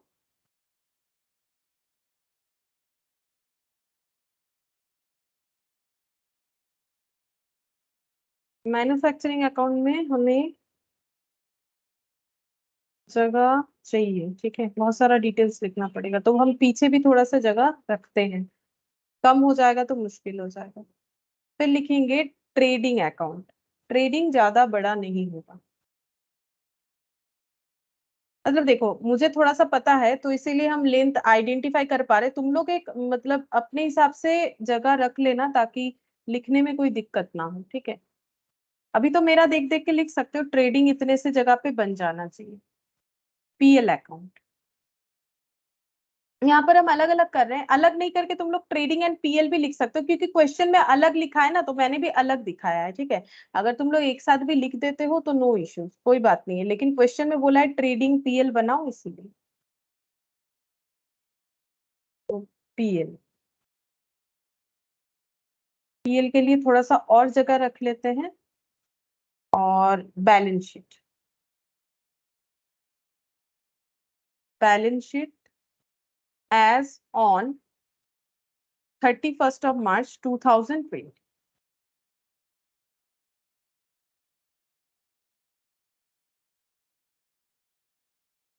इसमें ठीक है, जितना जगह चाहिए हम लोग आगे इसको यूज कर पाएंगे। लाइबिलिटी तुम लोग फॉर्मेट थोड़ा और भी अच्छा कर लो, ठीक है। तुम लोग फॉर्मेट को थोड़ा और भी अच्छा कर लो, डेबिट क्रेडिट सब लिखे। हम एक मतलब इन जनरल जो है फॉर्मेट मैंने बनाया है, इस पे तुम लोग मतलब डबल लाइन करके ये सब कर सकते हो। तो यहाँ पर देखो हम लोग कैसे बनाएंगे। जब भी हम लोग कोई फाइनल अकाउंट्स बनाते हैं तो हमें क्या फॉलो करना चाहिए, हम लोग को देखना चाहिए कि कोई भी पॉइंट पे कोई एडजस्टमेंट है कि नहीं। ये नीचे ट्रायल बैलेंस के बाहर जो भी डिटेल्स रहता है इसे बोला जाता है एडिशनल इन्फॉर्मेशन या एडजस्टमेंट, ठीक है। जिसका एडजस्टमेंट यहाँ नहीं हुआ होगा, तो जिस पॉइंट पे ये एडजस्टमेंट है उस पॉइंट पे वो हमें ट्रीटमेंट दिखाना पड़ेगा, ठीक है। अब देखो क्या क्या एडजस्टमेंट है, थोड़ा सा दिमाग में रख रहे हैं। एग्जाम टाइम में तुम लोग क्या करोगे, जैसे देखो यहाँ पर दिया हुआ है कि सैलरी एंड वेजेस, तो जब तुम लोग ट्रायल बैलेंस पढ़ोगे और सैलरी एंड वेजेस तुम लोग को मिल जाएगा, ठीक है, तो सैलरी एंड वेजेस पे तुम लोग ऐसे पॉइंट आउट कर सकते हो। जब ये दोनों पॉइंट को लिखोगे तो ये पता होना चाहिए कि वहां पर हमें एक लाइन जगह छोड़ना पड़ेगा, क्योंकि वहां में एडजस्टमेंट लिखना पड़ेगा, जो कि हम यहाँ पर तुम लोग को नहीं दिखा सकते हैं, लेकिन इसी तरीके से करना पड़ेगा।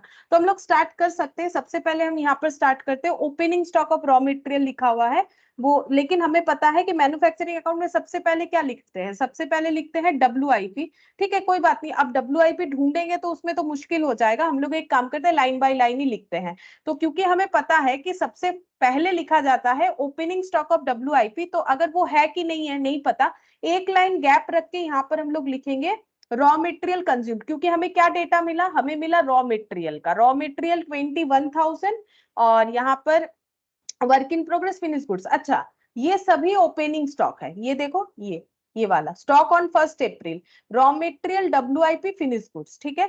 तो रॉ मटेरियल कहां पर जाएगा, रॉ मटेरियल हम लोग का आ जाएगा मैन्युफैक्चरिंग में। तो यहाँ पर लिखते हैं रॉ मटेरियल कंज्यूम्ड निकालने के लिए इसका यूज होगा, तो हम यहाँ पर लिख देते हैं रॉ मटेरियल कंज्यूम, और यहाँ पर लिखेंगे ओपनिंग स्टॉक। ठीक है, हम थोड़ा सा शॉर्टकट यूज कर रहे हैं, opening stock of raw material और नहीं लिख रहे हैं, रॉ मटेरियल कंज्यूम तो लिखा हुआ ही है। 21,000 का रॉ मटेरियल था। ठीक है, अच्छा अब ट्रायल बैलेंस के अंदर जो रहता है वो एक ही बार पोस्ट होता है, चाहे जो भी अकाउंट में हो। मतलब हमें तो समझना पड़ेगा, रॉ मटेरियल का ओपनिंग स्टॉक तो हम लोग ट्रेडिंग में लिख नहीं सकते, जहां लिखेंगे एक ही बार लिखना पड़ेगा। फिर बोल रहा है WIP का ओपनिंग स्टॉक, वो तो इसके पहले लिखा जाता है, तो यहाँ पर लिख देते हैं to opening stock of WIP। ठीक है, 9,500 ये लिख दिया, 9,500। फिनिश गुड्स का ओपनिंग स्टॉक 15,500। बोलो ये कहाँ लिखना चाहिए? फिनिश गुड्स का ओपनिंग स्टॉक तुम लोग बताओ मुझे कहाँ लिखना चाहिए?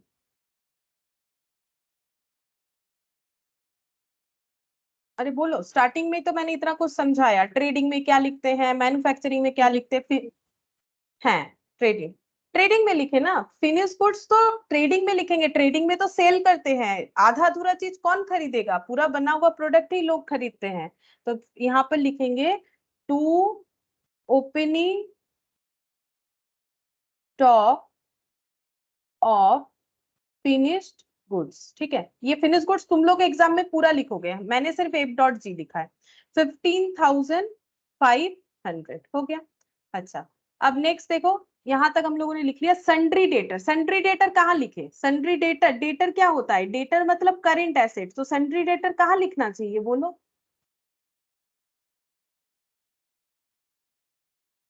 सन्ड्री डेटर कहाँ लिखे? Balance sheet. बैलेंस शीट, तो यहाँ पर लिखेंगे सन्ड्री डेटर। ठीक है, मुझे जितना थोड़ा थोड़ा याद आ रहा है कि डेटर पे भी शायद हम लोग का कोई एडजस्टमेंट था, प्रोविजन करने के लिए बोला था। देखो सन्ड्री डेटर तुम लोग को ढूंढना नहीं पड़ेगा, क्योंकि तुम लोग जब provision for doubtful debt 1% on sale बोला है ना, तो डेटर पे तुम लोगों का ऐसा पॉइंट रहेगा, तो तुम लोग को पता चल जाएगा, इस पे हमें एक लाइन जो है गैप रखना है। तो सन्ड्री डेटर जो है 24,000, ये हम लोग इनर कॉलम में लिखेंगे। मतलब मैंने तो 2 कॉलम मेंटेन नहीं किया, इसलिए मैंने बोला कि तुम लोग अपने हिसाब से अच्छे से फॉर्मेट बना सकते हो, हम ऐसे ही लिख रहे हैं, उतना कॉलम वॉलम ड्रॉ नहीं करे, वैसे भी मेरा फ्री हैंड में उतना अच्छा होता भी नहीं है। तो सन्ड्री डेटर लिख दिया, यहाँ एक लाइन जगह रख के नीचे कुछ लिखना है तो लिखेंगे, क्योंकि इस पे एडजस्टमेंट है। वो कैसे पता चलेगा? जब हम लोग सन्ड्री डेटर पॉइंट पे आएंगे तो हमें यहाँ एक पॉइंट दिखेगा, हम लोग पहले ही पॉइंट कर चुके होंगे कि डेटर पे हमारा एडजस्टमेंट है। अच्छा एडजस्टमेंट एकदम लास्ट में करेंगे, पहले जो लिखा हुआ है वो सारी चीजों को लिखेंगे। कैरेज ऑन परचेज बोल सकते हो, ये कहाँ आएगा? कैरेज ऑन परचेज मतलब जो भी हम लोग परचेज कर रहे हैं उस पे कैरेज लगा है 1500, ये कहाँ आना चाहिए? मैन्युफैक्चरर है ये, तो ये क्या परचेज करेगा वहीं पर आना चाहिए। ये किस चीज का कैरेज लगा होगा?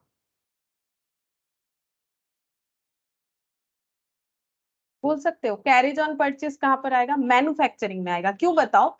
क्योंकि कैरेज ऑन परचेज, परचेज क्या करता है? ये लोग raw material, normally carriage on purchase हम लोग ट्रेडिंग में लिखते हैं कैरेज इनवर्ड बोल के, क्योंकि वो ट्रेडर है। लेकिन जो मैन्युफैक्चरर है वो फिनिश गुड्स परचेज नहीं करता है, वो तो बनाता है। वो कैरेज ऑन परचेज मतलब वो रॉ मटेरियल जो परचेज किया ना उसके लिए पे किया होगा, तो ये हम लोग का डायरेक्ट एक्सपेंस हो जाएगा। तो हम लोग यहाँ पर लिख सकते हैं to carriage on purchase.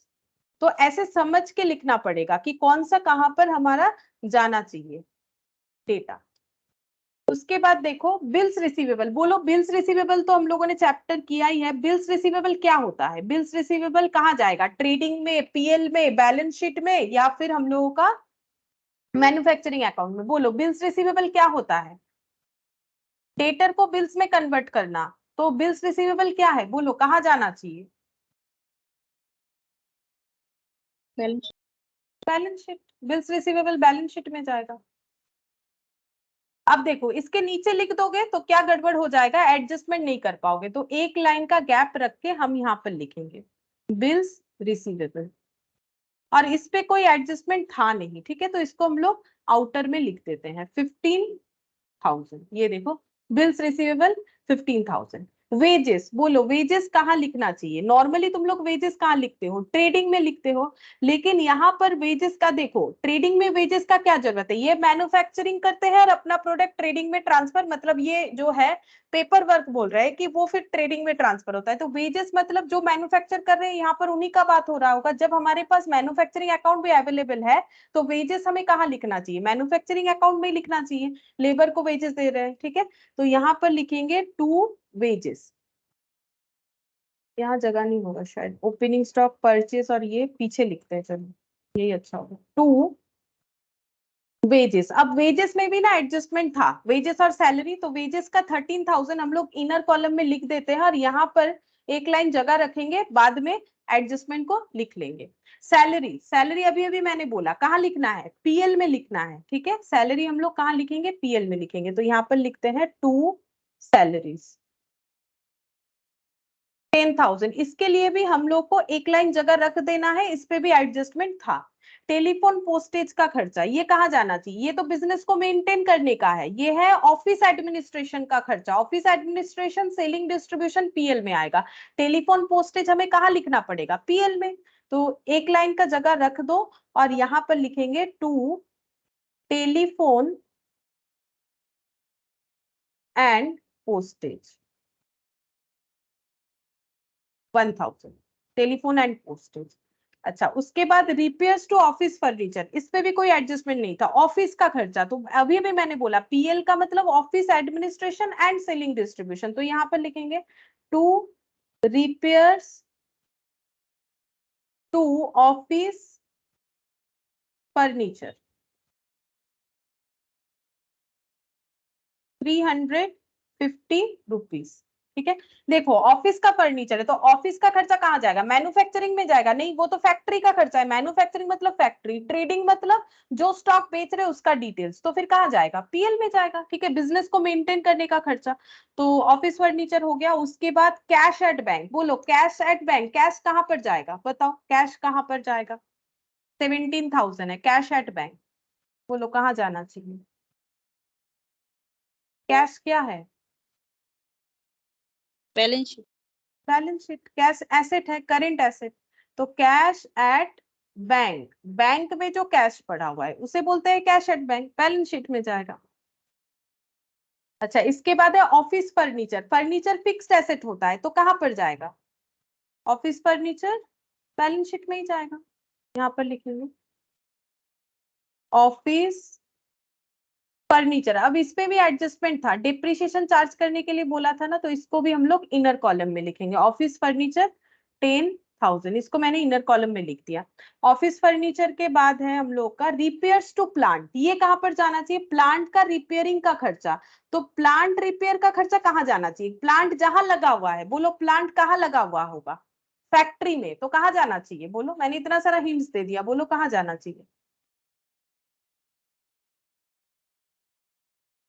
Repairs to plant कहाँ जाना चाहिए, प्लांट मतलब मशीन प्लांट ना, तो वो तो फैक्ट्री में होता है, तो फैक्ट्री का खर्चा कहाँ दिखाएंगे, वही तो चैप्टर पढ़े आज हम तो, मैन्युफैक्चरिंग में जाएगा, सही है। यहाँ एक लाइन जगह रखना है, ठीक है, एडजस्टमेंट के लिए, to repairs to plant 1100।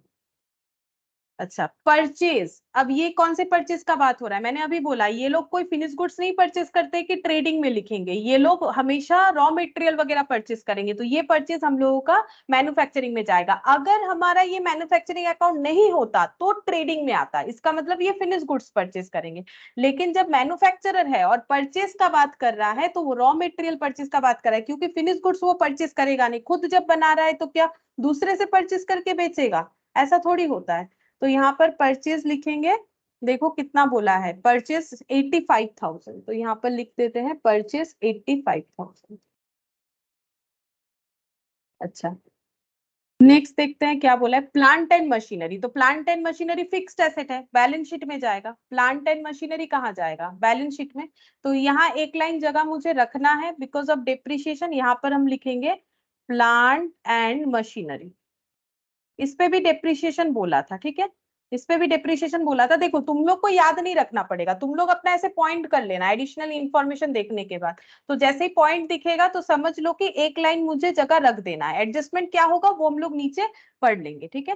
Plant and machinery हो गया, पहले पूरा डेबिट कंप्लीट करेंगे फिर ही क्रेडिट साइड लेंगे। फिर बोला है रेंट, लाइटिंग और जनरल एक्सपेंसेस, ठीक है। तो रेंट का और लाइटिंग का और जनरल एक्सपेंसेस का हमारा जो खर्चा है ना, उसमें ना हमें इंफॉर्मेशन दिया है। एडिशनल इंफॉर्मेशन में देखो क्या बोला है, एडजस्टमेंट नहीं, इंफॉर्मेशन है, ये इंफॉर्मेशन है। बोल रहा है लाइटिंग को चार्ज कर, मतलब इसका ना कुछ एंट्री का बात नहीं, ये एंट्री हो चुका है लेकिन टोटल में दिखा रहा है। बोल रहा है कि लाइटिंग को 2/3 फैक्ट्री में चार्ज करना है, 1/3 ऑफिस में चार्ज करना है। तो इसका मतलब लाइटिंग का खर्चा 2/3 हम लोग कहाँ दिखाएंगे, फैक्ट्री में, और बाकी जो 1/3 होगा, क्योंकि टोटल में से 2/3 लेस करने से तो 1/3 ही ना आएगा। तो बोल रहा है कि 2/3 फैक्ट्री में दिखाओ, यानी मैन्युफैक्चरिंग अकाउंट में, और 1/3 जो है ऑफिस में दिखाने के लिए बोल रहा है, ठीक है। तो हम लोग वैसे ही दिखा देते हैं, चेक करते हैं। अच्छा पहले तो रेंट था, अच्छा पहले रेंट से हम लोग रेंट का भी देख लेते, रेंट का भी कुछ बोला था इंफॉर्मेशन। रेंट रेंट बोला तो था, कहाँ चला गया। Salary, machine, provision, office premises occupy, हाँ ये देख, office premises occupy 1/4 of the total area. तो जितना एरिया पे इनका ऑर्गेनाइजेशन है, ऑफिस जहां पर बना हुआ है वो पूरे एरिया का जस्ट 1/4 पोर्शन है, ठीक है।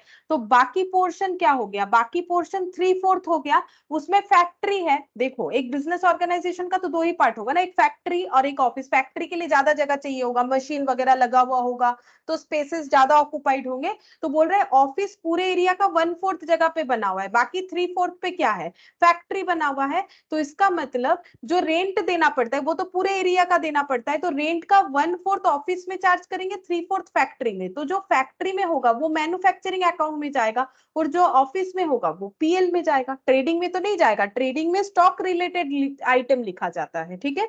तो हम जो ये पॉइंट बार बार बोल रहे हैं ना, इसका ध्यान रखो। इससे हम लोग नेक्स्ट जो फाइनल अकाउंट्स पढ़ेंगे नॉन मैन्युफैक्चरिंग का, उसमें भी हमारा यही सारी चीजों को पढ़ना पड़ेगा। तो ये ना, ये कोई डबल एंट्री वाला बात नहीं है।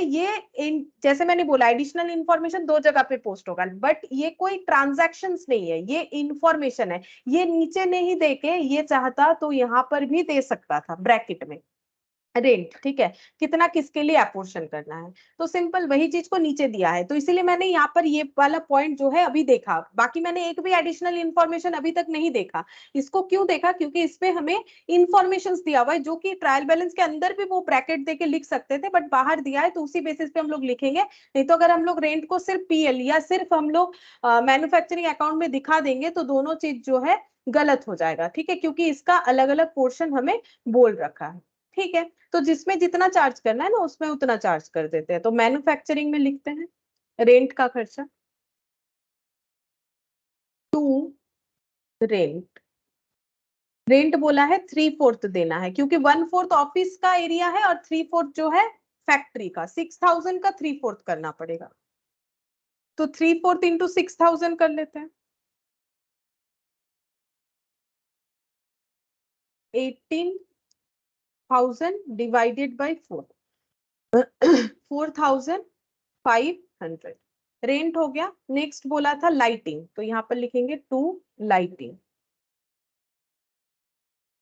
लाइटिंग का बोला था यहाँ पर 2/3 फैक्ट्री में देना है, तो 1350 का 2/3,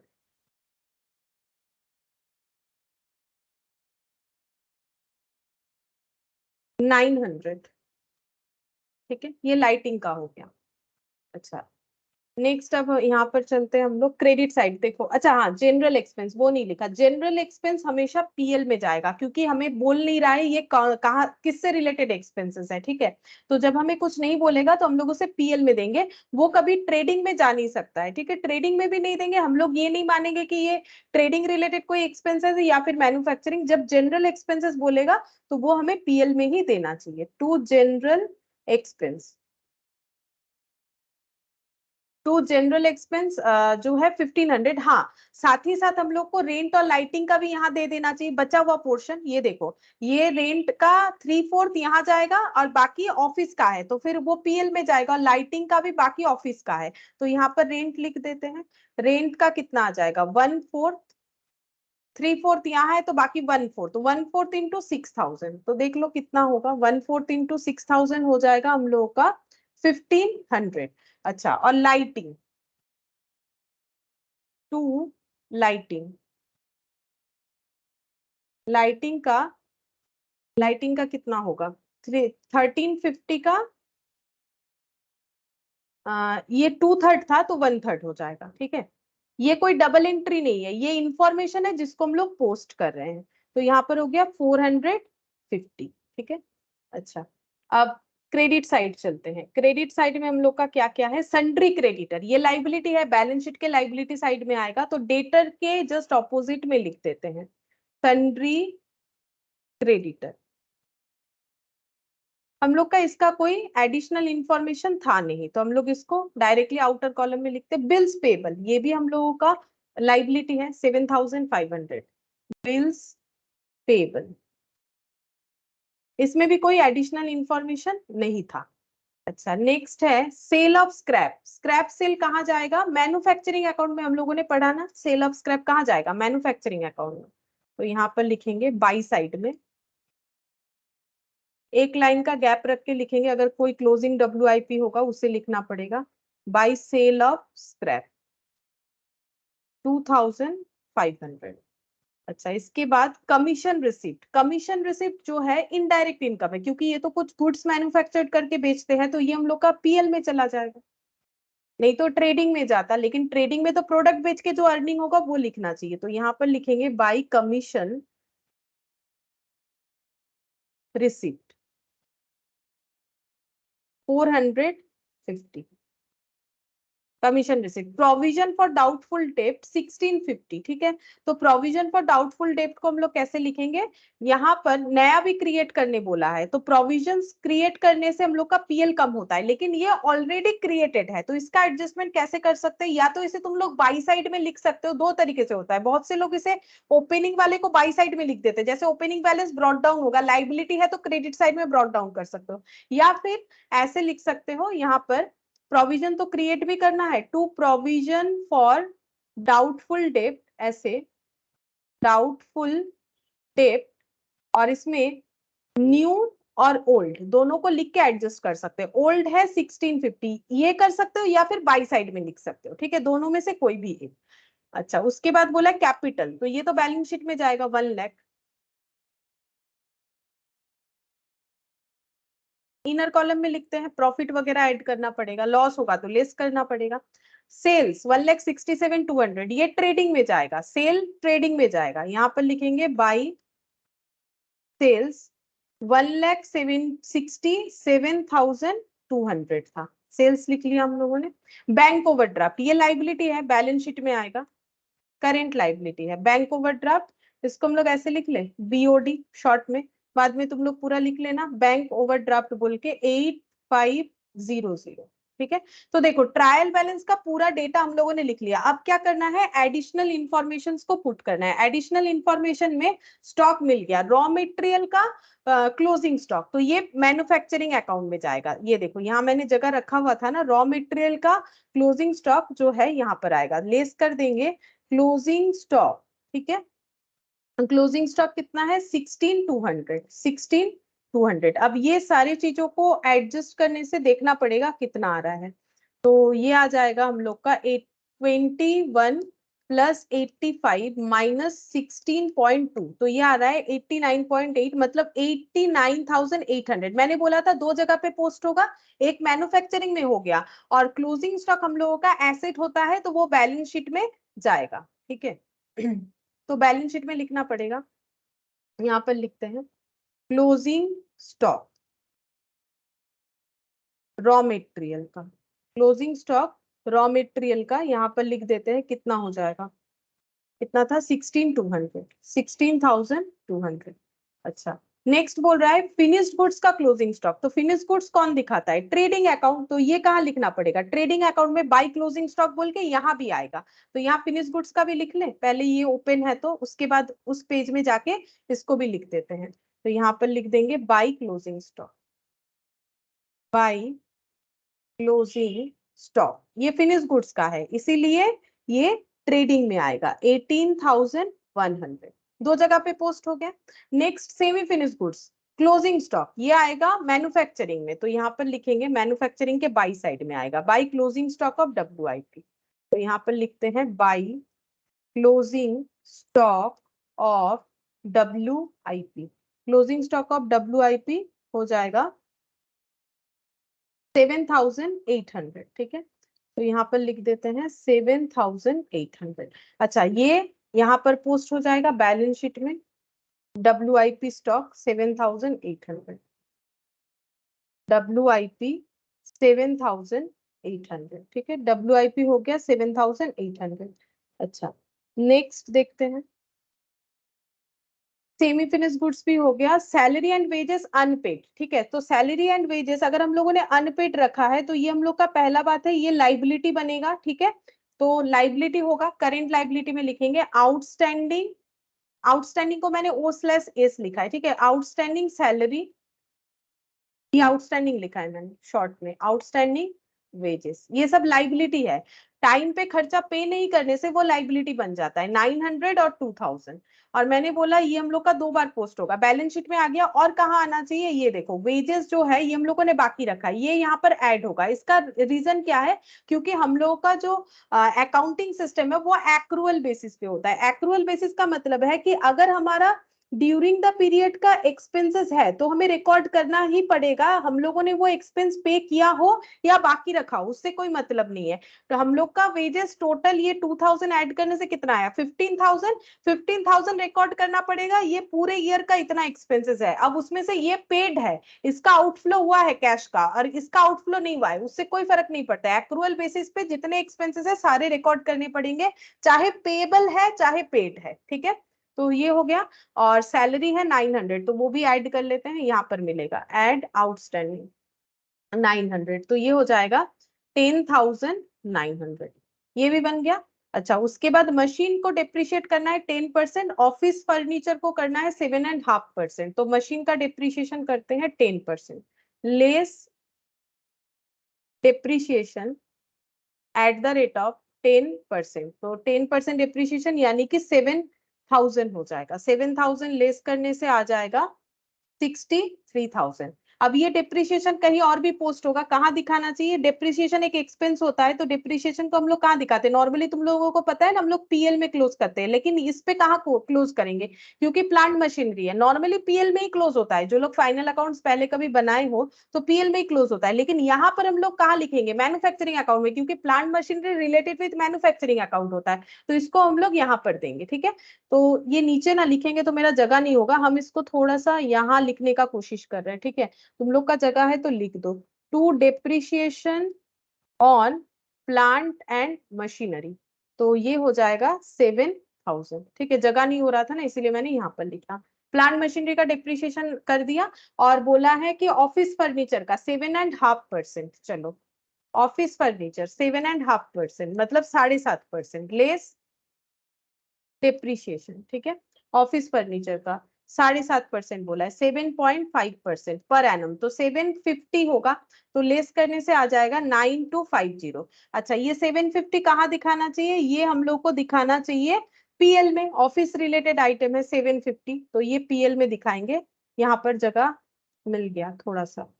two of depreciation on office furniture 750। ठीक है, 750, बस और कुछ नहीं है, बाकी तो हम लोगों ने कर ही लिया है। अब हम लोग को क्या करना पड़ेगा? एक एक अकाउंट को क्लोज करना पड़ेगा। सबसे पहले मैन्युफैक्चरिंग, क्योंकि वहां से डिटेल्स ट्रांसफर होगा ट्रेडिंग में, तो मैन्युफैक्चरिंग को सबसे पहले क्लोज करेंगे। तो क्या क्या अमाउंट है देखो, 9500 प्लस 89,800 प्लस 1,500, 7,000 15,000 1100 4500 प्लस 900, तो ये हो गया 1,29,300। तो यहाँ पर लिख देते हैं 1,29,300, ठीक है, ये लिख दिया। अब बाकी इधर का माइनस करने से कॉस्ट पता चल जाएगा, 7800 माइनस 2500, तो 1,19,000 ये इधर लिख देते हैं, यहाँ पर जगह है। यहाँ लिखने से क्या होगा, इसको देख के ट्रांसफर करने में आसानी होगा। By trading cost of goods manufacture,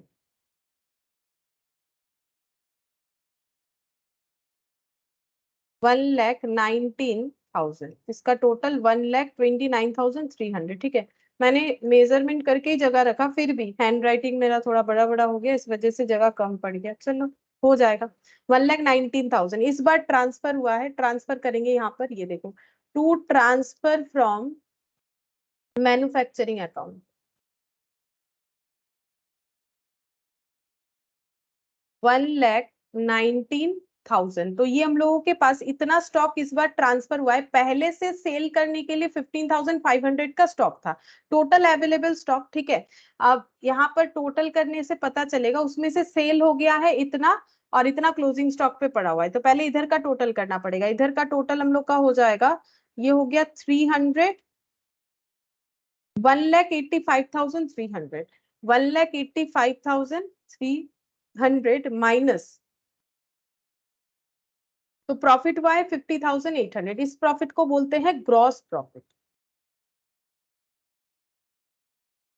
balance करके आ जाएगा 50,800। देखो क्या होता है, ये हम लोग का ओपनिंग स्टॉक प्लस ये इतना स्टॉक अवेलेबल है, इतना हमारे पास अभी भी बचा हुआ है। मतलब इस अकाउंट को अगर समझना है तो ऐसे समझ सकते हैं, 15,500 का स्टॉक अवेलेबल है, 1,19,000 का स्टॉक इस बार अवेलेबल हुआ, टोटल बेचने के लिए इतना अवेलेबल है, इतना बचा हुआ है, तो बाकी बिक गया होगा, ठीक है। कितने का स्टॉक बिका होगा, 1,16,400, लेकिन दिख तो रहा है इतना, ये सेल वैल्यू है ना, इस पे प्रॉफिट लगाओ 50,800 जो हम लोगों ने निकाला, देखो यही वैल्यू आ जाएगा, इतना प्रॉफिट लगा के ही तो हम लोगों ने बेचा है, तो ये बैलेंस करने से आ जाता है लेजर में। अब ये ग्रॉस प्रॉफिट कहाँ ट्रांसफर होगा, पीएल में, क्योंकि इसी प्रॉफिट से तो बिजनेस के खर्चे पे करने हैं, तो इसीलिए ये ब्रॉट डाउन होता है, बाई जीपी ब्रॉट डाउन 50,800, ठीक है।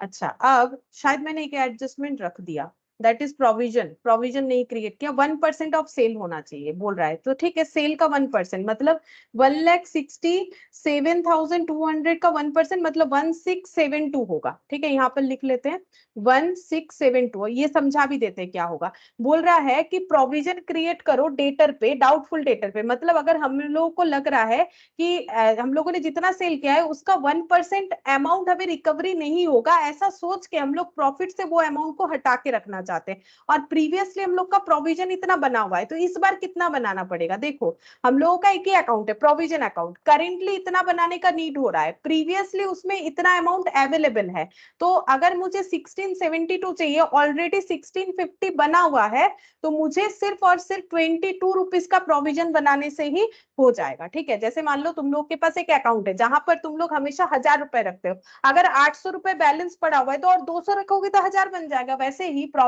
अकाउंट पे पहले से कुछ बैलेंस अवेलेबल है, अगर हमें जितना बनाना पड़ेगा वो अगर अवेलेबल से ज्यादा है तो जितना ज्यादा है उतना ही बना देंगे, यानी ये वाला। और जैसे कि मैंने बोला था, ये हर एक ट्रांजैक्शन दो जगह पे पोस्ट होता है, तो डेटर पे अगर हमें डाउट है, प्रोविजन क्रिएट कर रहे हैं, तो प्रोविजन की वजह से डेटर का वैल्यू भी 1% से कम हो जाएगा, तो वो हो रहा है 1,672, और ये माइनस करने से आ जाएगा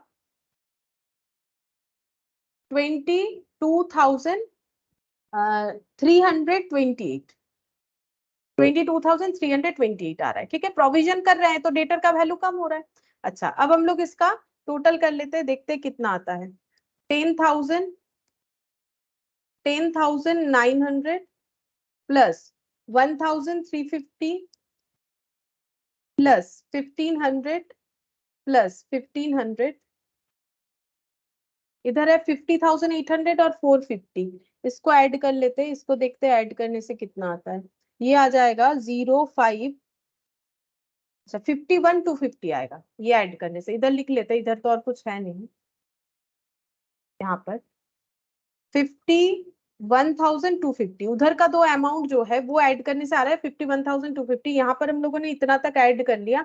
बाकी देखते हैं 450 और 22 और 750, तो ये आ रहा है 16,472। इससे लेस कर देते हैं 51,250, तो प्रॉफिट निकल के आ जाएगा 34,778। 34,778 ये आ गया net profit to net profit balancing figure. अब ये प्रॉफिट कहाँ ऐड होगा? कैपिटल में। कैपिटल में प्रॉफिट ऐड होने से कैपिटल हमारा इंक्रीज होगा। हमें पता चलेगा कि बिजनेस में 1 लाख लगाया था, रिटर्न कितना आया 3778, तो अभी कैपिटल कितना बन गया 1,34,778।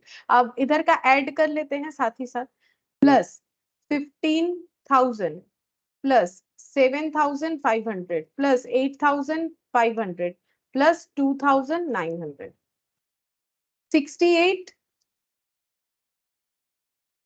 7 68 कैसे आएगा? अच्छा ये ऐड नहीं किया क्या मैंने? 1,34,778 तो यहाँ पर ही है, तो 68 कैसे आएगा? 15,000 7,500 8,500 2,900 1,68,000, हाँ 1,68,678 ये आ गया। अब इधर का भी अगर टोटल इतना आ जाता है तो हम लोग का फाइनल अकाउंट सही बनाए। माइनस कर करके देख लेते हैं, ये मैंने लिख दिया, आप चेक कर लेते हैं। तुम लोग चाहो तो ऐड कर लो, हम ये माइनस करके देखते हैं, अगर मेरा 0 आ जाएगा तो सही है, ठीक है। -16,200 तुम लोग चाहो तो पूरा ऐड कर लो, ठीक है।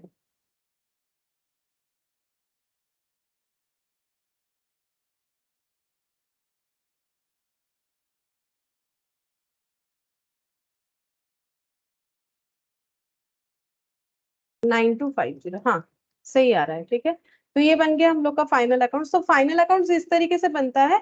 तो मैन्युफैक्चरिंग में मैंने बोला था ना, मैन्युफैक्चरर जो है उसे सारा चीज ही बनाना पड़ता है। तो ये कंप्लीट क्वेश्चन था जहां पर हम लोगों ने सारे डेटा ही, मतलब जो ट्रेडिंग भी बनाया, पीएल भी बनाया, बैलेंस शीट भी बनाया। तो ये हम लोग का क्वेश्चन नंबर 2 था, ठीक है।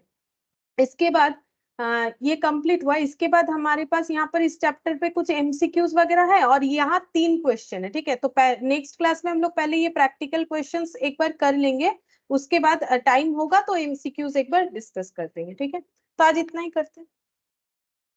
मैन्युफैक्चरिंग हाँ, बोलो।